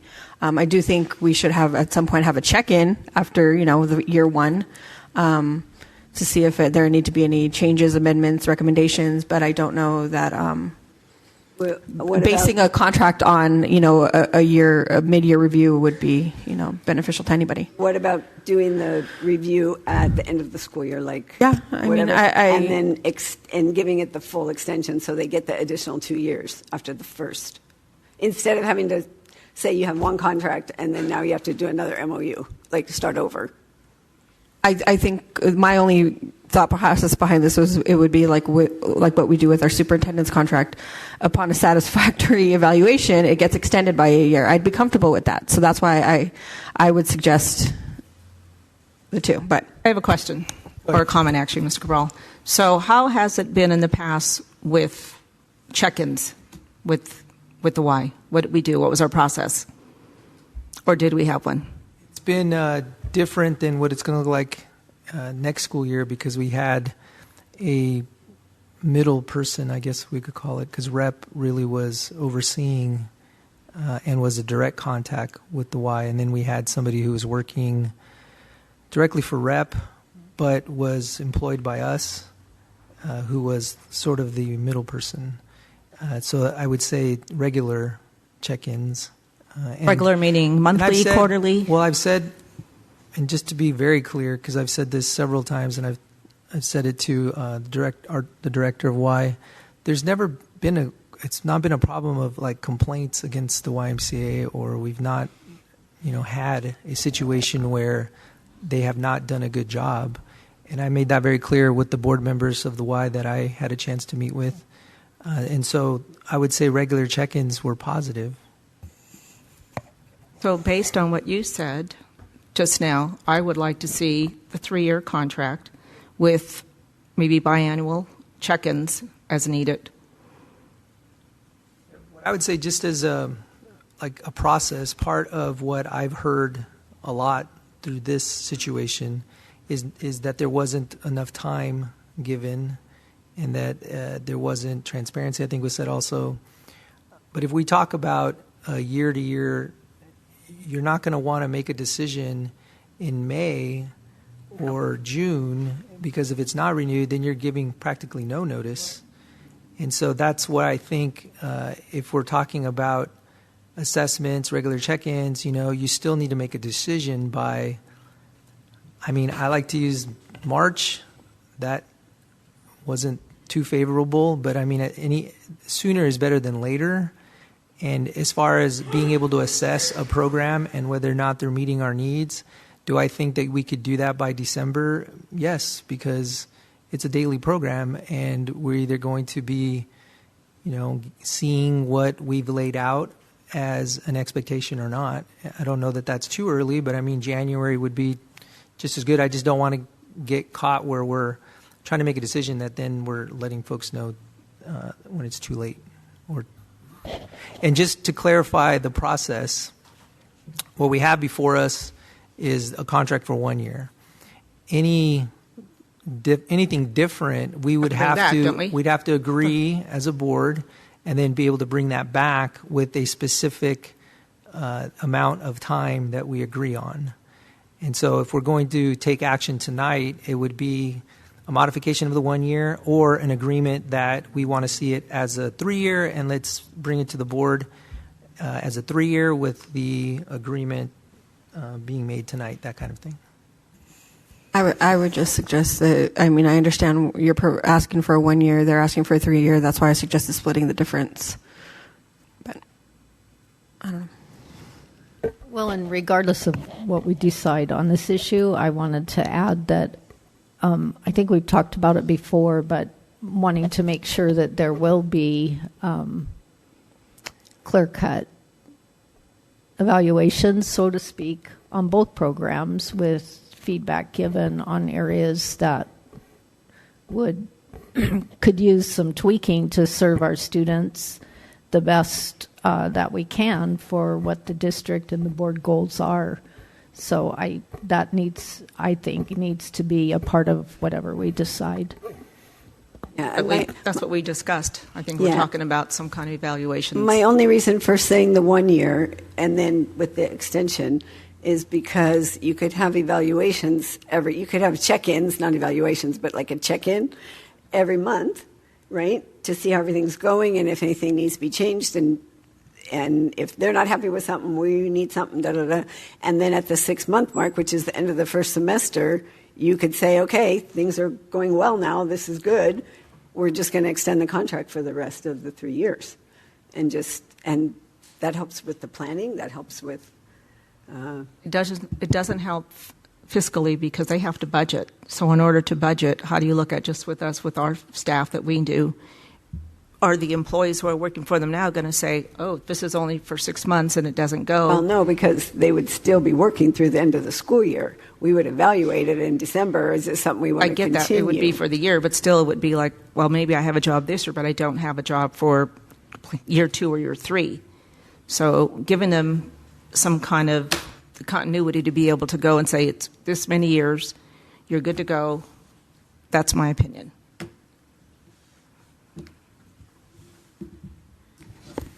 I don't know. I think the issue is just, as a board, we rely on our superintendent, just as I'm sure that board does. They rely on, their representative to be his designee to go through. And I think at the end of the day, what we're having a discussion about right now is we do want to see it extended. At least that's what I'm hearing. But I guess there is a question as to how that's going to happen. I don't know that we're going to work it out right now because we all have different opinions. So if anything, I would ask the superintendent to go back and have a conversation and see if you can work something out with the Y as to maybe some sort of look. Yes. I mean, it has to come back anyways, right? Not necessarily. We could make a decision tonight. We would modify, correct? Yes, I'm confident. They provided a very good plan, and we've had several conversations. I am confident moving forward that it's going to look exactly the way that we would like it to look. If we want to do a 3-year, if we come back, that would be on the 23rd, which is our next meeting, and it would be a direction that I'm hearing clearly or not. I heard 1, 2, and 3. I was waiting for 4. I'm playing. But yes, I don't have a problem doing that. Looking at the plan, maybe with Director Collado just kind of saying, hey, what would a 3-year plan look like, and just make it very clear. I know how important this is to our community, and that's why I've said I'm okay with, making sure that we continue a partnership with the Y and that we have a plan that meets the needs of our students and that there's an accountability piece there, not just for them, but so that they can hold us accountable too. Us too. Mm-hmm. Both ways. I'm good with that if you want to meet with the director and kind of get together and see what we can come up with, and Ed Services with Patty. We want to see, then I don't have a problem with that. Well, that's already been done, right? What I heard is that if we go at it as let's see what a 3-year would look like, then I would come back to the board with this is what we have in front of us that would be similar to what is being requested. What would look very different other than it being 3 years instead of 1? I'm just trying to be practical. No, it's a good question. About your time. I think having that meeting would probably help provide information. I don't know what that could look like. Maybe it doesn't look different at all. It just means that it's going to be 3 years. A director with our superintendent would be something to look at. Accountability on both ends, kind of looking on that. Is your biggest issue with it that for the staff that's going to be working at the programs, that if it says they're only there for a year, they're not going to want to work, they're going to want to go somewhere else? I'm not saying that. I'm just saying, as an employee, if someone came in and they're looking at a program, and then they maybe see somewhere else that, well, this one will offer me 2 years, or this program's a lot longer, not knowing if they're going to have a job in a year or not. Just like when we hired temps. Yeah, but I don't know that you can base the whole thing on that part, because there was a reason why they offered the 1 year. There was a reason behind it. Why they wanted to do the 1 year, and so by extending it after the 1 year, being able to extend it, then we say, oh yes, everything's going well. This is working. This is working. It's good for our students. It's good for our kids, our families. Which is why I say a 3-year contract would just do it. Either you believe in the programs or you don't. Well, so you're just disregarding what. I'm not disregarding what anyone said. What they come up with. No, I'm not. And we go through the recommendation, and I support Mr. Cabral. I've always have, and I still do. I don't have a problem with that at all. I just know the partnership that we have with the Y, we're a community. This is our family. We work together. And I want to make sure that the other vendor and ourselves have the same thing.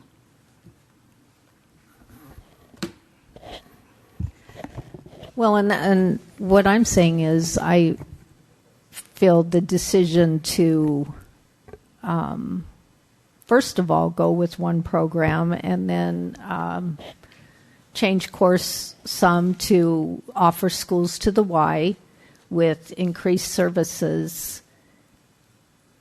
That is what is supporting our superintendent and his advisement in the cabinet. So to then bump it to 3 years, to me, just doesn't make sense with the trajectory of how these concerns and needs have been communicated. So I'm just going to say that, like, I do have a bit of an issue with only having one provider, because when you only have one provider, it becomes a monopoly. And how will we ever know if there's ever another program that's going to more benefit our students if we don't get a chance to see that? Which I think is kind of the original concept behind all of this. Is we found a program that we felt would better serve our students. It doesn't mean I want to completely close out one, because you never know, things could change. And so I understand where you're coming from. My only issue is, since when would we ever, in any other contract, after 6 months, award 2 more years? That's why I was hoping we could just take it, extend it a year at a time after, and I get what you mean. It probably has to be done in March or something like that, and I completely understand that.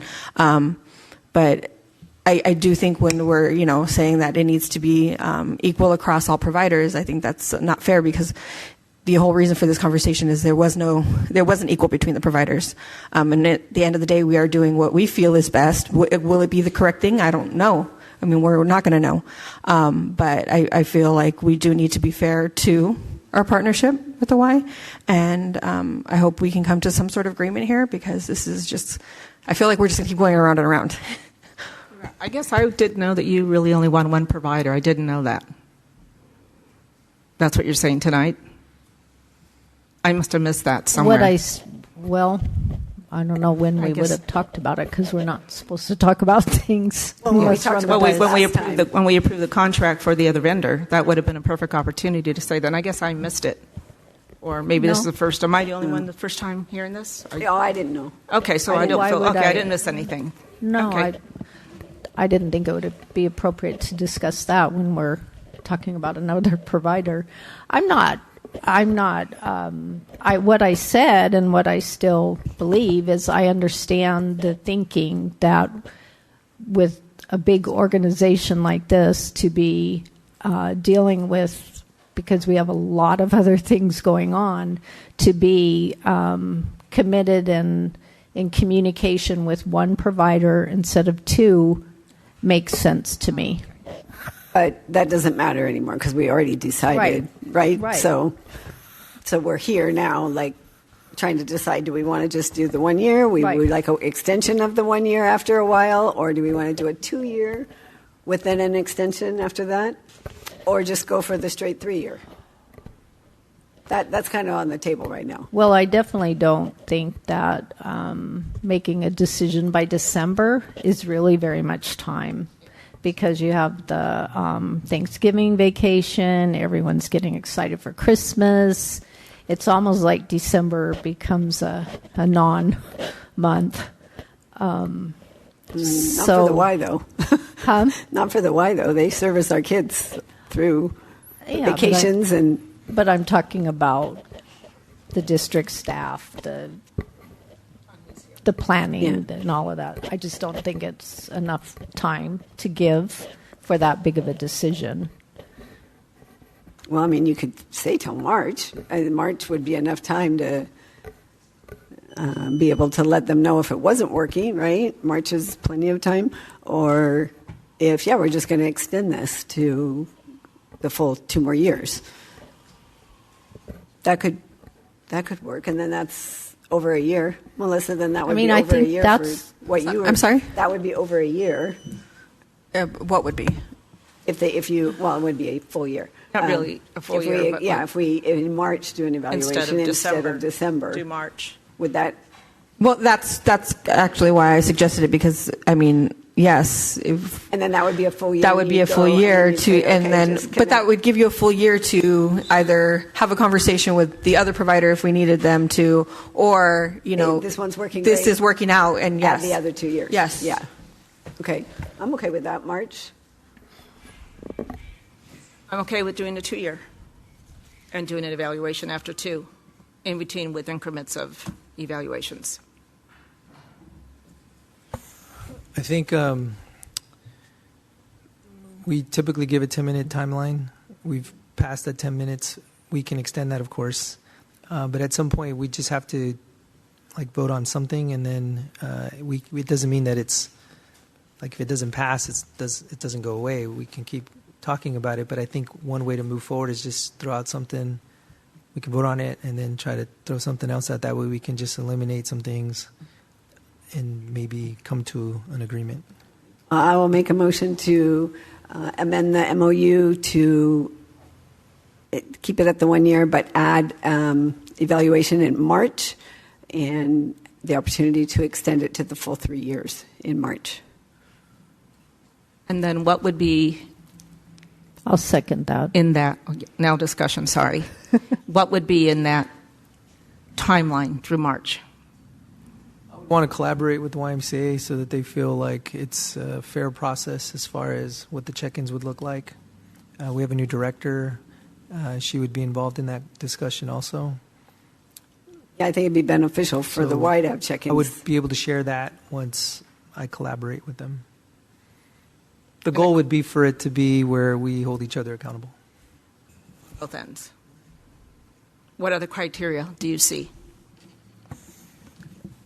I mean, I can right away off the top of my head. No, I'm just saying. Well, as far as how do Like you if make you don't sure do this, that- then we're done. No, I mean, it's not going to be any kind of surprise. They've already provided a plan. Okay. We would go over, that would be part of our collaboration. This is what we expect to see. This is what they can provide. There'll be a plan that in the first check-in, progress on how that's going. If there's something that wasn't provided, what else could be provided, maybe, that kind of thing. But that's why I would want to collaborate with the YMCA. Let me step back. Probably wouldn't be me. It probably would be Patty Buckmiller and Esther Tamanaha.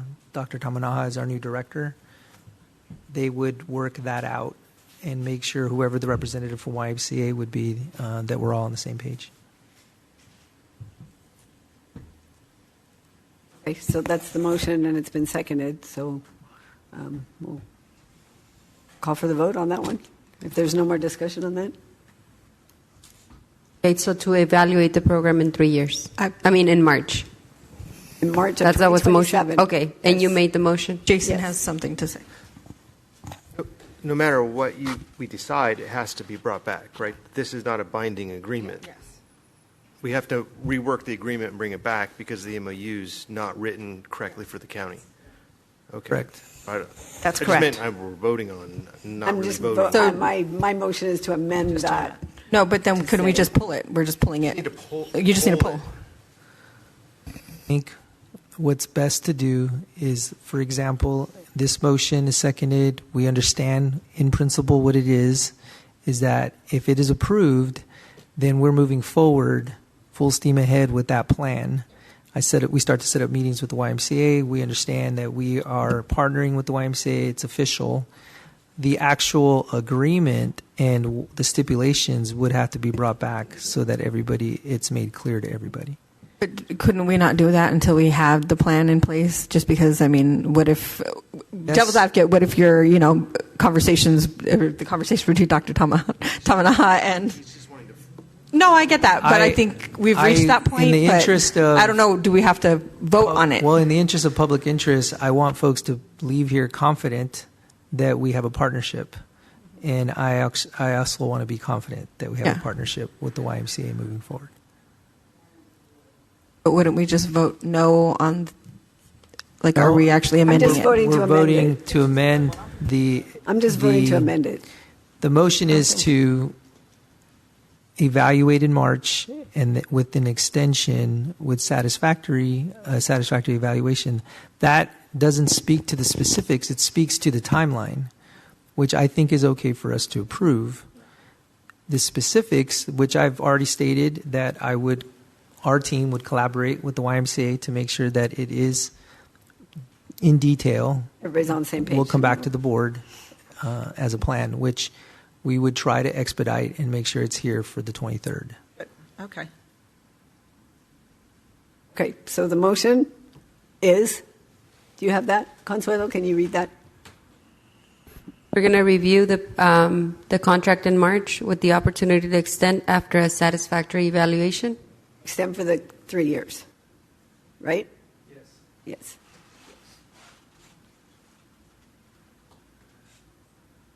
That was made by you and second by Patty?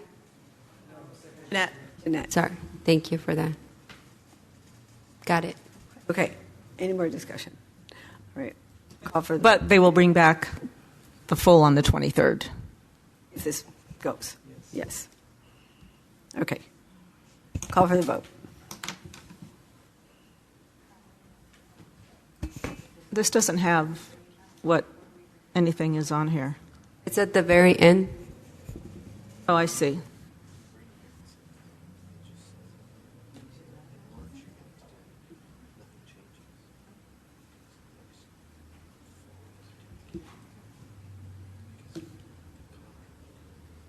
Well, it's kind of the wording's weird. Contract the programs in March. I don't think this is right. I don't think this is right. Assess, evaluate.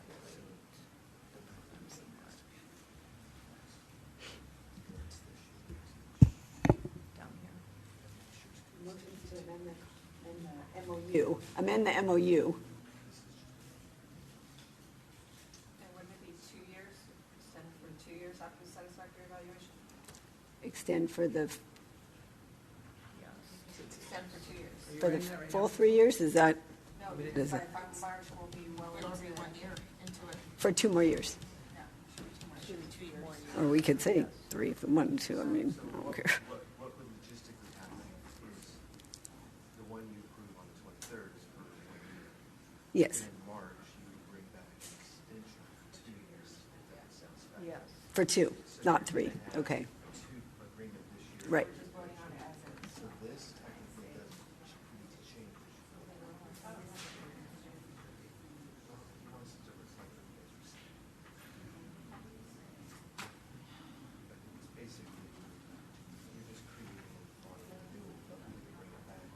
Yeah, I wanted to say it in the MOU.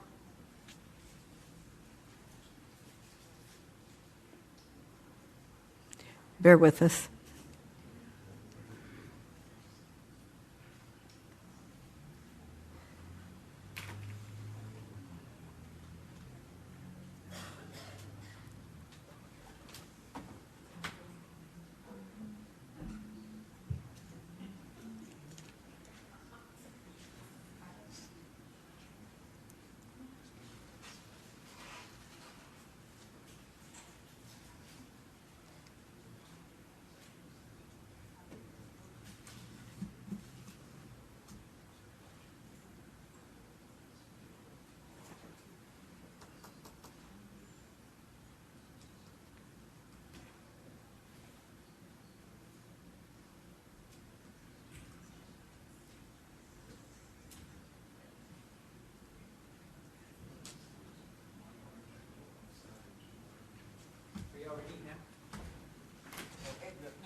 Did it refresh on your end?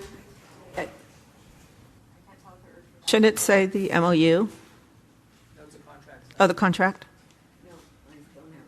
I don't think that's it.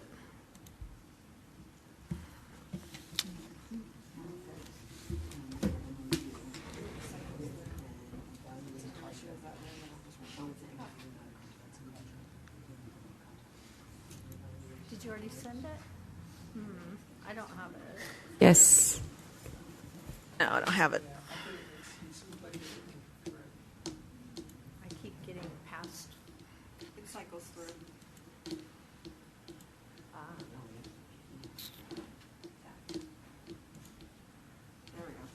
Did it show up now? Yes.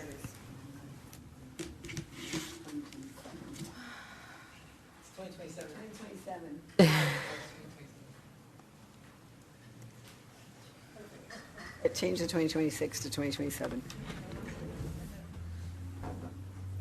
Are you sending it again?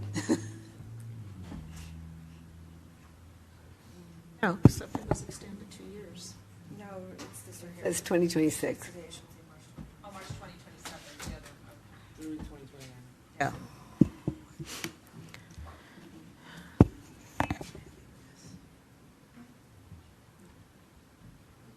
You guys get the votes? Get the new one. Yeah. Oh, there we go. Perfect.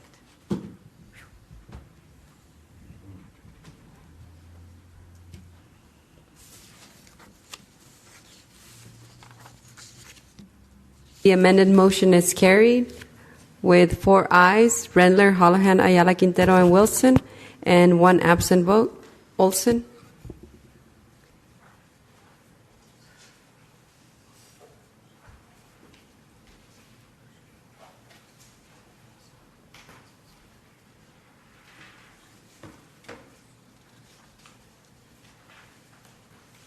Okay. Moving on to action items under educational services. Mrs. Buckmiller, any changes or additions? No changes or additions. Thank you. Thank you. Do I have a motion to approve educational services action items as listed under 15A through 15E? I'll move. Second. Thank you, Melissa. Thank you, Patty. Any discussion? All right, we'll call for the vote.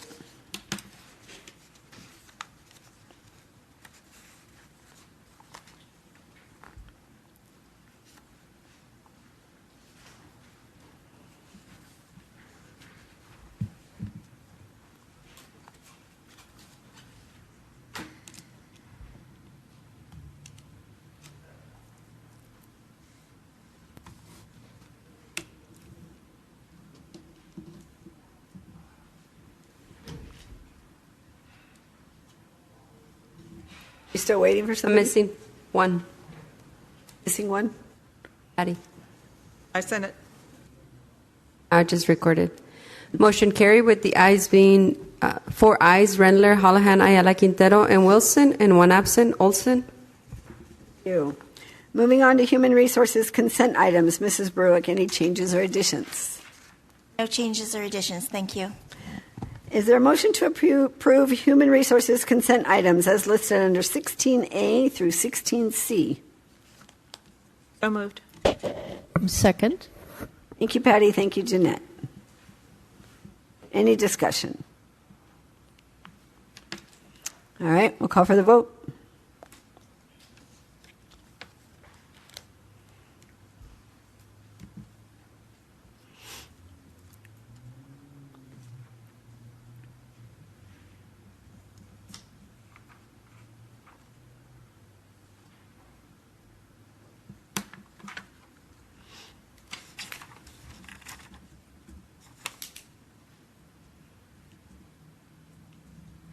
Motion carried with 4 ayes, Rendler, Holohan, Ayala, Quintero, and Wilson, and 1 absent vote. Olson. Okay, continuing on with human resources action items. Mrs. Bruick, any changes or additions? No changes or additions. Thank you. Do you have a motion to adopt resolution number 2026-2027-1, Declaration of Need for Fully Qualified Educators for submission to the California Commission on Teacher Credentialing? Move. Second. Thank you, Melissa. Thank you, Jeanette. Any discussion? All right, we'll call for the vote.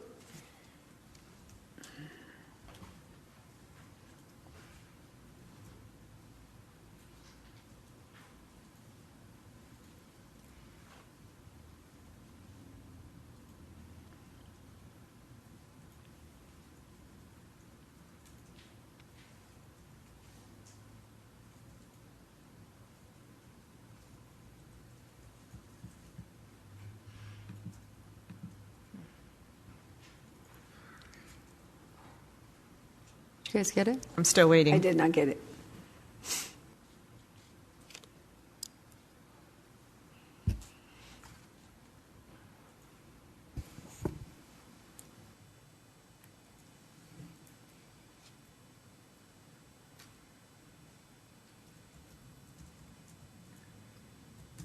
Nothing yet? No. Been resending it. It's weird.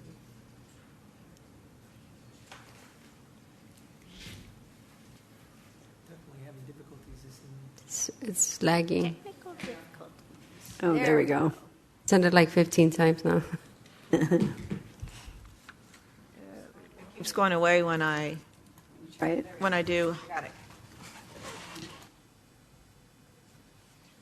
Thank you. Motion carried with 4 ayes, Rendler, Holohan, Ayala, Quintero, and Wilson, and 1 absent. Olson.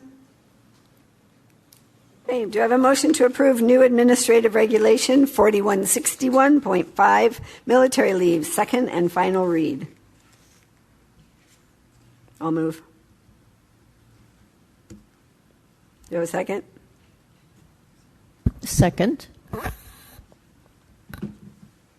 Any discussion? All right. No, yeah, I just wanted a clarification. I don't know if it'd be from Lisa, but we have 3 of these? Yes. Why? I can say I'm sorry, that I didn't hear that. There's 3 different employee groups. classifications. We have managers, certificated, and then classified. Got it. All right, we'll call for the vote. Oh.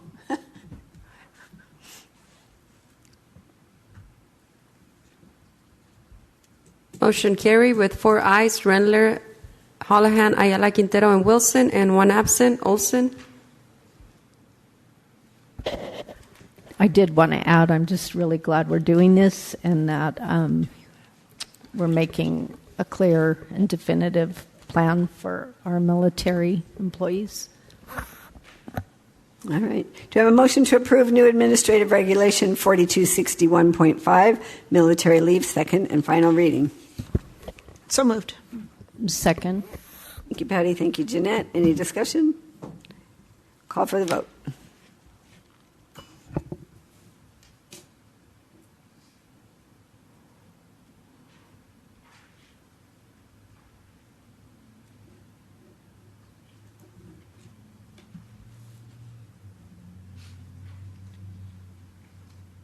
You guys get it? Yes.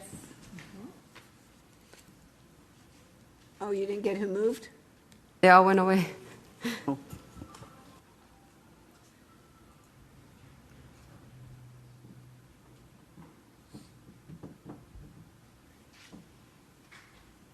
have to vote again? Yes, please.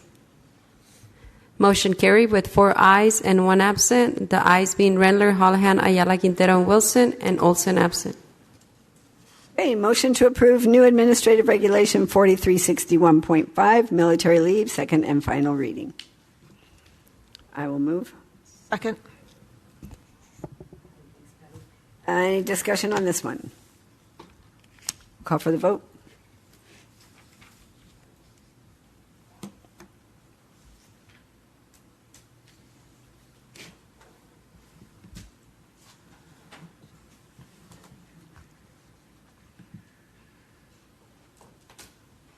Motion carried with 4 ayes, Rendler, Ayala, Quintero, Holohan, and Wilson, and 1 absent, Olson. Now moving on to public participation. Public comments are permitted upon submission of a completed registration card prior to the start of public participation. This is not a forum for debate. Policy concerns will be referred to the superintendent. When called, speakers may proceed to the podium, state their name and trustee area, and speak for the allotted time. The amount of time will be announced by the board president before the first speaker begins and will not exceed 3 minutes. How many speakers do we have? 7. Then you will have 3 minutes. First is Peter Hall, followed by Joshua Hall and Greg Britton.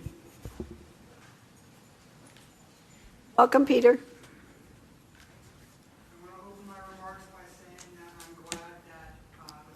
It's just the month of June and that we're not celebrating Pride.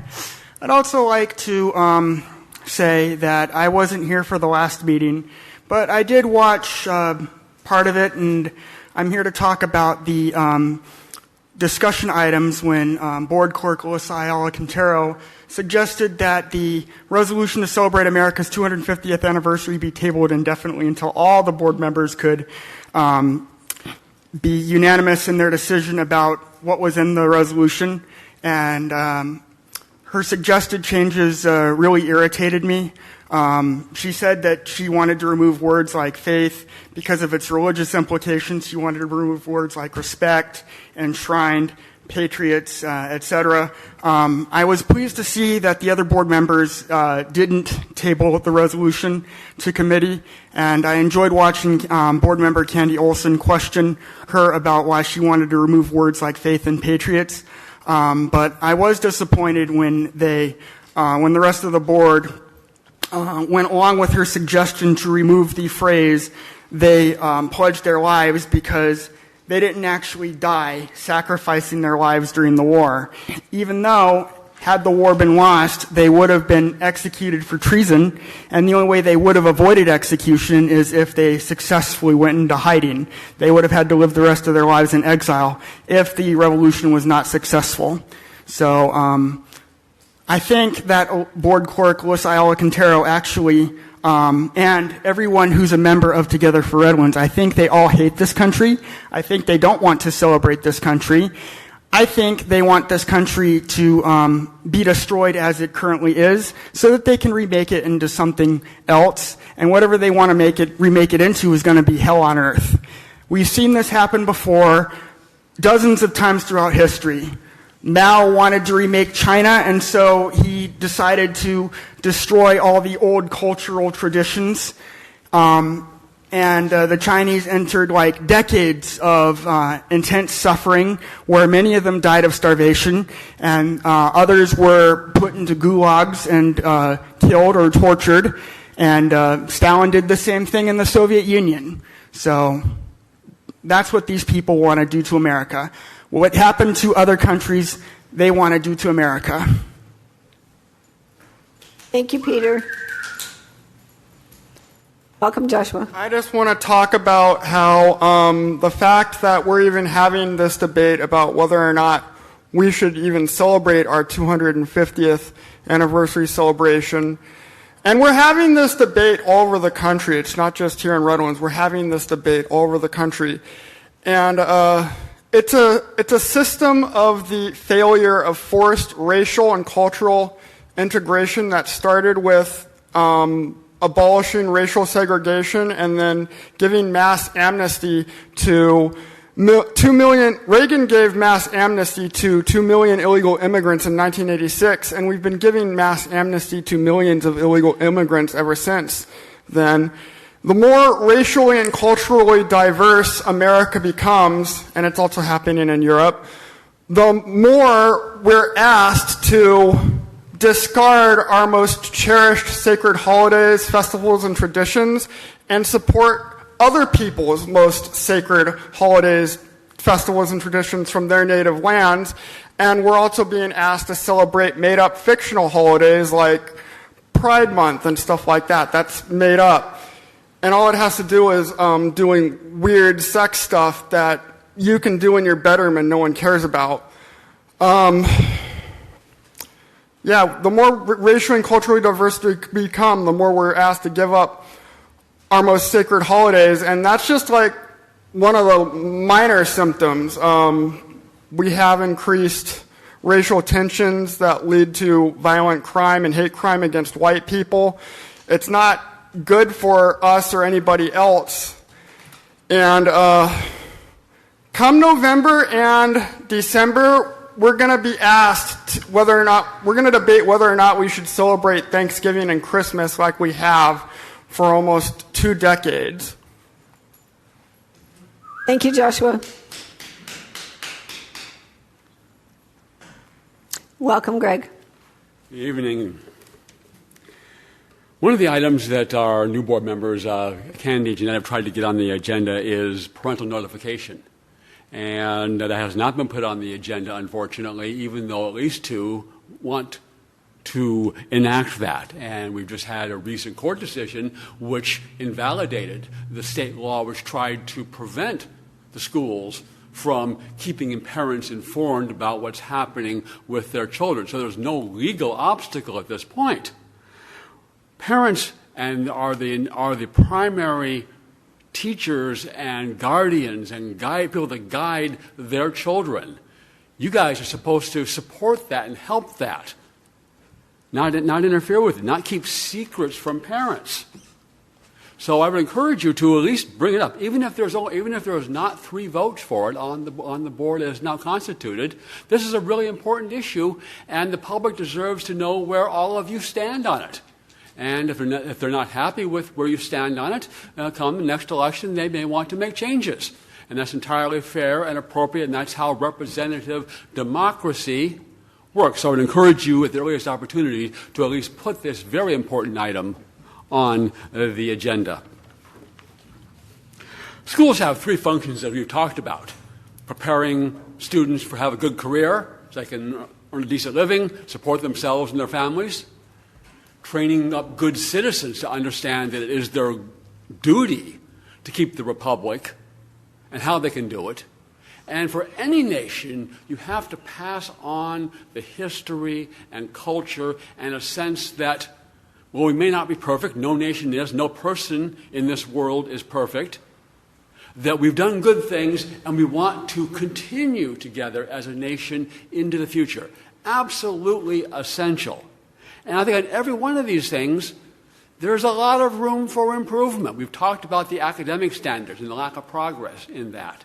Notwithstanding the fact that you guys in California are now getting $28,000 per year per student. You were unhappy, and I wasn't clear exactly why, with the YMCA's performance of its previous contract. So, well, should we continue them or not? But every year, regardless of what the performance is in the government-run schools, you guys keep getting more money. How does that make sense? Typical millennial, trained up to supposedly keep the republic. Like half of U.S. adults, she cannot read above the 8th grade level, cannot understand arguments in a newspaper editorial. How are people like that going to keep the republic? Thank you, Greg. Do better, please. Dale Broom, followed by JB and Michael Paisner. Welcome, Dale. Hi, Dale Broom from Area 1. And I also wanted to thank the board for their hard work on this 250th anniversary commemorative resolution. I think it's really, really important, as I mentioned last time, to recognize that the average longevity of a republic in world history is 250 years. And there is no guarantee that we will have a republic 50 years from now when we celebrate our 300th anniversary. So it's very important, as I mentioned, to instill and reinvigorate in our students a patriotic love for our country and its constitutional republic and the inalienable rights that are granted to us by God and are declared in the Declaration of Independence, including life, liberty, and the pursuit of happiness. And that pursuit of happiness, I think, needs to be expanded on. It's the ability to reap the rewards of your labor in a free market economy. And we also want to continue to emphasize the importance and values of our country, including equality of opportunity, the rule of law, self-governance, moral restraint, and not to neglect our national mottos. Our national mottos being originally E pluribus unum, and then subsequently In God We Trust. So it is a time that we need to celebrate our unity and not dwell upon our diversity. And it's important for us to do that, because if we do not stay together as a country and support the values that we have, our nation is founded on, we will fall apart as a republic. So it's very important that we do this. But E pluribus unum, meaning in one, or from many comes one. And that is the basis that we should be focusing on, our unity and not our diversity. And it's also not the time that we should be focusing on our complaints about past mistakes in our country. You know, our nation has a flawed history, no doubt about it. But we have made progress over the years and over the centuries that we have been in existence. And that is what we should be focusing on, is the improvements and of the flaws that we've made in our country. So I just want to applaud the board once again for finally passing this commemorative resolution, because I think it's really important that we instill this in our kids. Thank you. Thank you, Dale.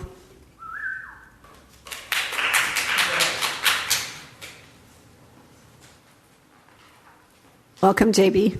Thank you. As we celebrate 2.5 centuries of freedom under God, I'd like to remind us of a few things. One, it's not a crime for the school district to instill love and pride of our country. Two, talking about faith and the Christian heritage of our country reminds us of our values. It is not a religious agenda. 3, anyone who is triggered by patriotism needs to deal with their insecurities, not force them onto the rest of the school district who doesn't agree with them. 4, the American flag is a worthy symbol of our great country, and it should be the only flag flying in the classrooms. 5, any teacher or staff member who has a problem with this resolution and with celebrating America should not be in the classroom, district, or country. If it's so bad, leave. California can only steal so many elections for so much longer. That window is closing fast. As one nation under God, it's time to take back our state with renewed patriotism, allegiance to our flag, and devotion to our Heavenly Father. Amen. Thank you, Jesus. Thank you, JB.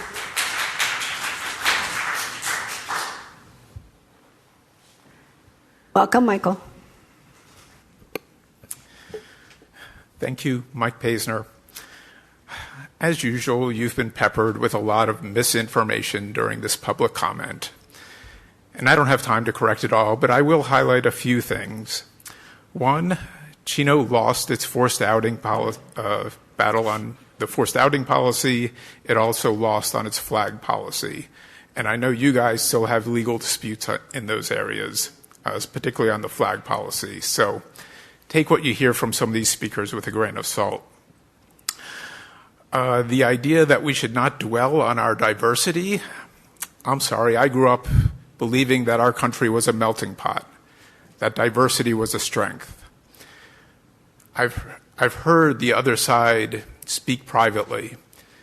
They speak among themselves and say, in the court of public opinion, ultimately there will only be one religion that wins and everyone else loses. I fundamentally disagree with that perspective. But you could hear it bleed through in their comments that there's only going to be one winner. It's not true.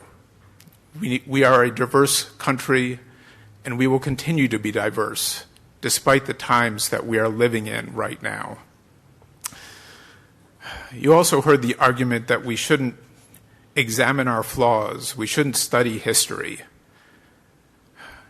This is a board of education.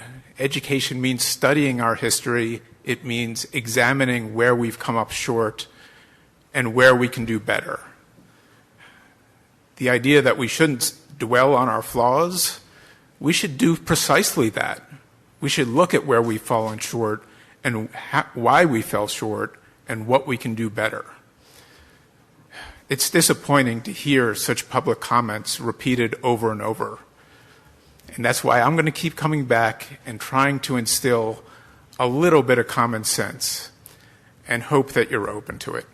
Thank you. Thank you, Michael. Kate Appleby.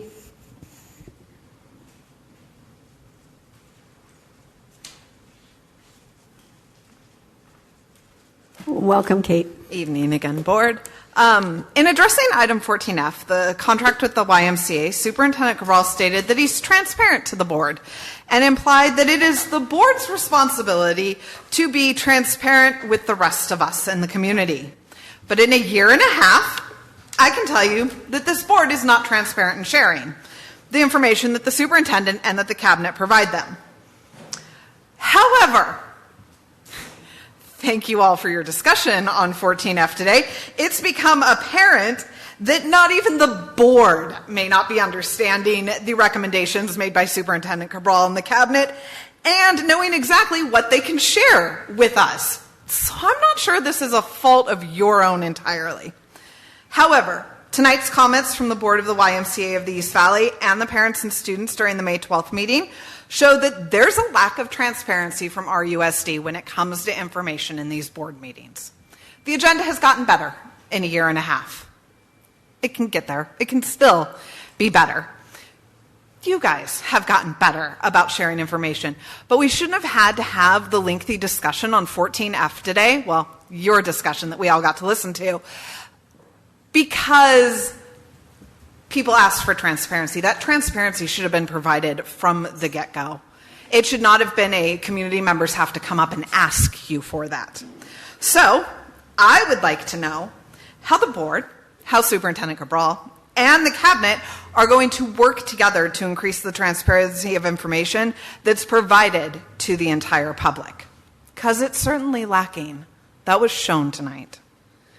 Speaking of public transparency and accountability, at the May 12th board meeting, I asked you to meet with the communities of the elementary schools whose libraries, due to the layoff resolution, would be closed or not well resourced with knowledgeable staff in the 2026-2027 school year, and inform them of the impacts of that decision. I acknowledge that the end of the school year is busy, and I'm sure that you all have summer plans, but I'm hopeful that you've thought about this and have plans to address those communities. Your lack of addressing those communities is a lack of transparency to them. It is a lack of accountability to them. You cannot just sit up here and go, well, if they wanted to know what was going on, they could come to the board meetings. If they wanted to know what was going on, they could read the agendas. They could watch the lengthy meetings. We know, board members have mentioned it, community members have mentioned it, that is not feasible for everybody in the community. However, they all like to see your faces at things, so scheduling meetings with buildings that you have access to really isn't that hard of an ask. Thank you. Thank you. That was our last speaker. All right, moving on to board comments. Who would like to start?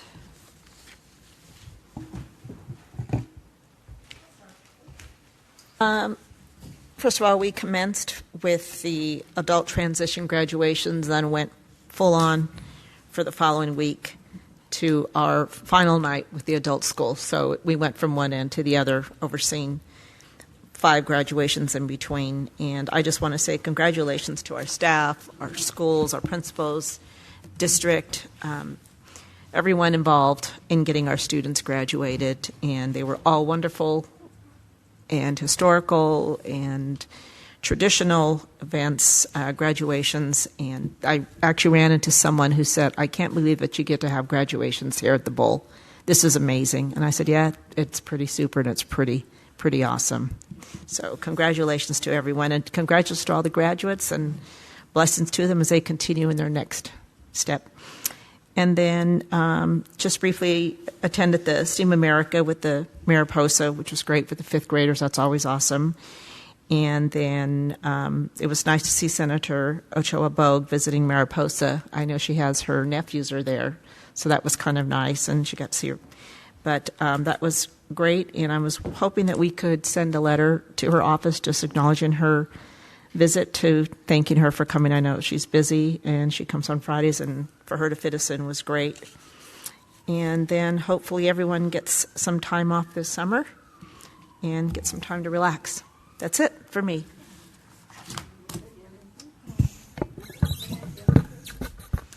Yeah, I wanted to echo what Patty said about the graduations. They were all different, they were all unique, and they were all very special and very organized.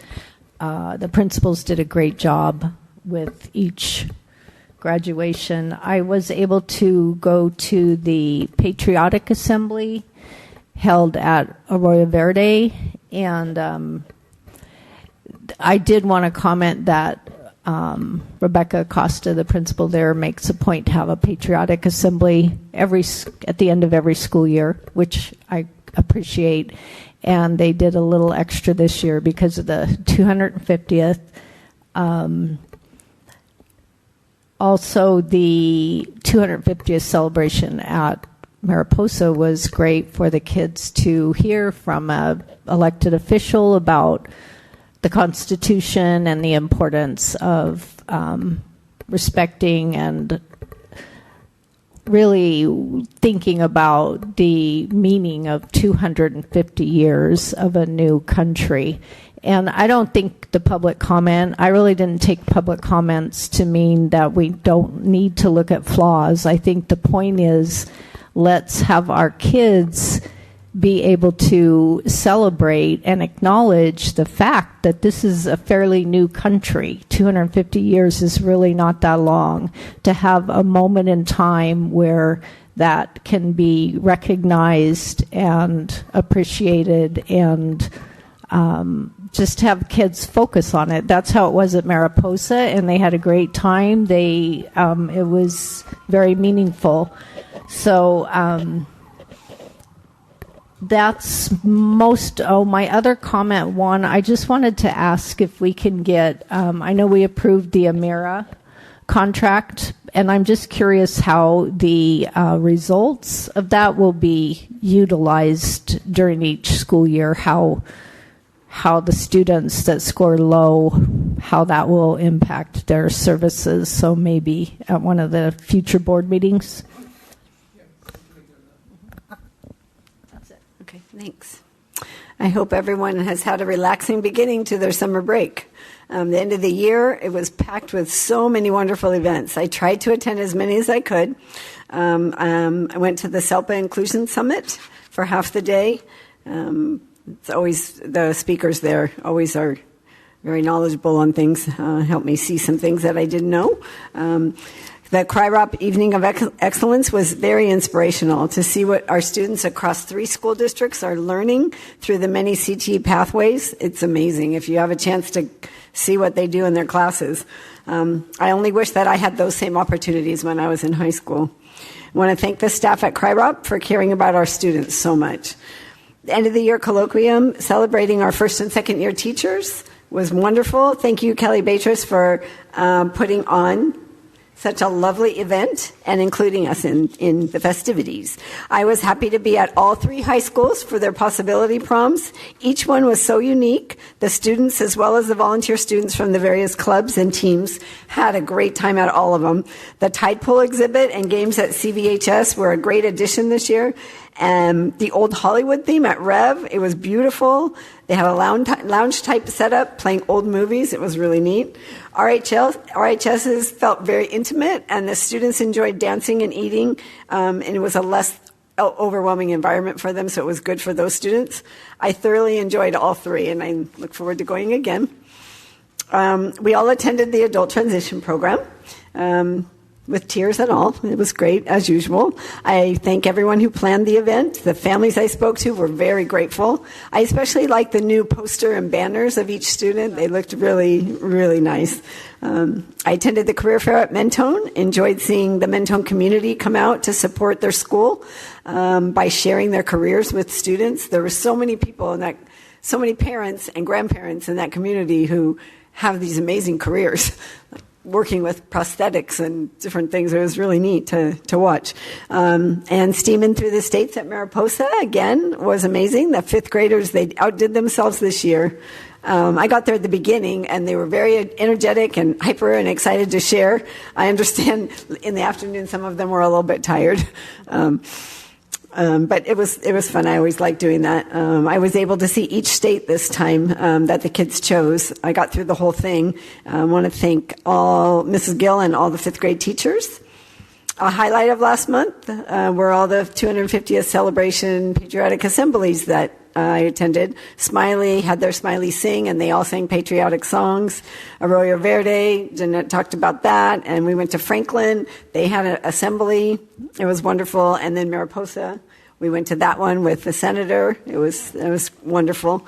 Each one's unique in the way they celebrate our country and our veterans and our students. I enjoyed all our awards nights at Orangewood, Rev, CV, and RHS.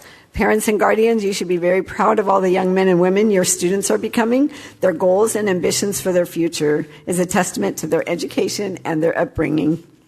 I attended the Daypack block party this last weekend. That was a lot of fun. Got to play Sorry with Colby, the one who sang at the Harlem Wizards game, and her mom, Deborah. Taught her mom how to replay Sorry because she had forgotten. I danced the Macarena with the kids. It was fun. Thank you to everyone who put that on, as well as to CNS for all the wonderful food they provided. The graduations were wonderful. I enjoyed all of them thoroughly. I want to also congratulate our the National Merit Scholarship winners and the Harris Green, Davis, I had this name right, Kidamabi, and Yaya Solomon. Yaya Solomon actually won the National Merit Scholarship. And I want to congratulate our newest principals, Kelly Baker and Nishay Thompson.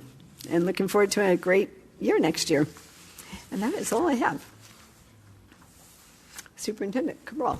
Yes, I wanted to go back to our year 2 report because I want to also thank the folks that work in compliance office where Yadira Lopez has been here pretty much from the beginning, and a lot of her work is the reason why we are so well organized. And then Crystal Perazzo came in a little bit afterwards, and she hit the ground running and is just a great part of our team. So I wanted to make sure to include them because we would not have substantial compliance without all of their work. I want to congratulate all of our graduates. I look forward to seeing what they do next. It's always exciting to find out the careers that they choose and the colleges they graduate from. And everybody who put on graduation for us, our safety officers, some of who were there every single night, our SRO who is there every single night, and we're talking about 10, sometimes 11 p.m. that they're finally able to get out, and our principals who did a wonderful job, and all of the folks that work on their teams.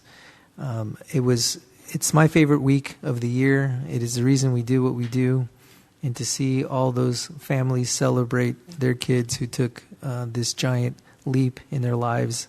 Just want to say congratulations to all of you. Have a great summer to our teachers and staff who get to take some time off. Enjoy that. For some of us who are still working, enjoy that too. It's okay. It's okay to enjoy work. And just in case you aren't paying attention, school starts August 13th, and the countdown has begun as we prepare for the next school year. So thank you. And with that, I will adjourn at, what time is it?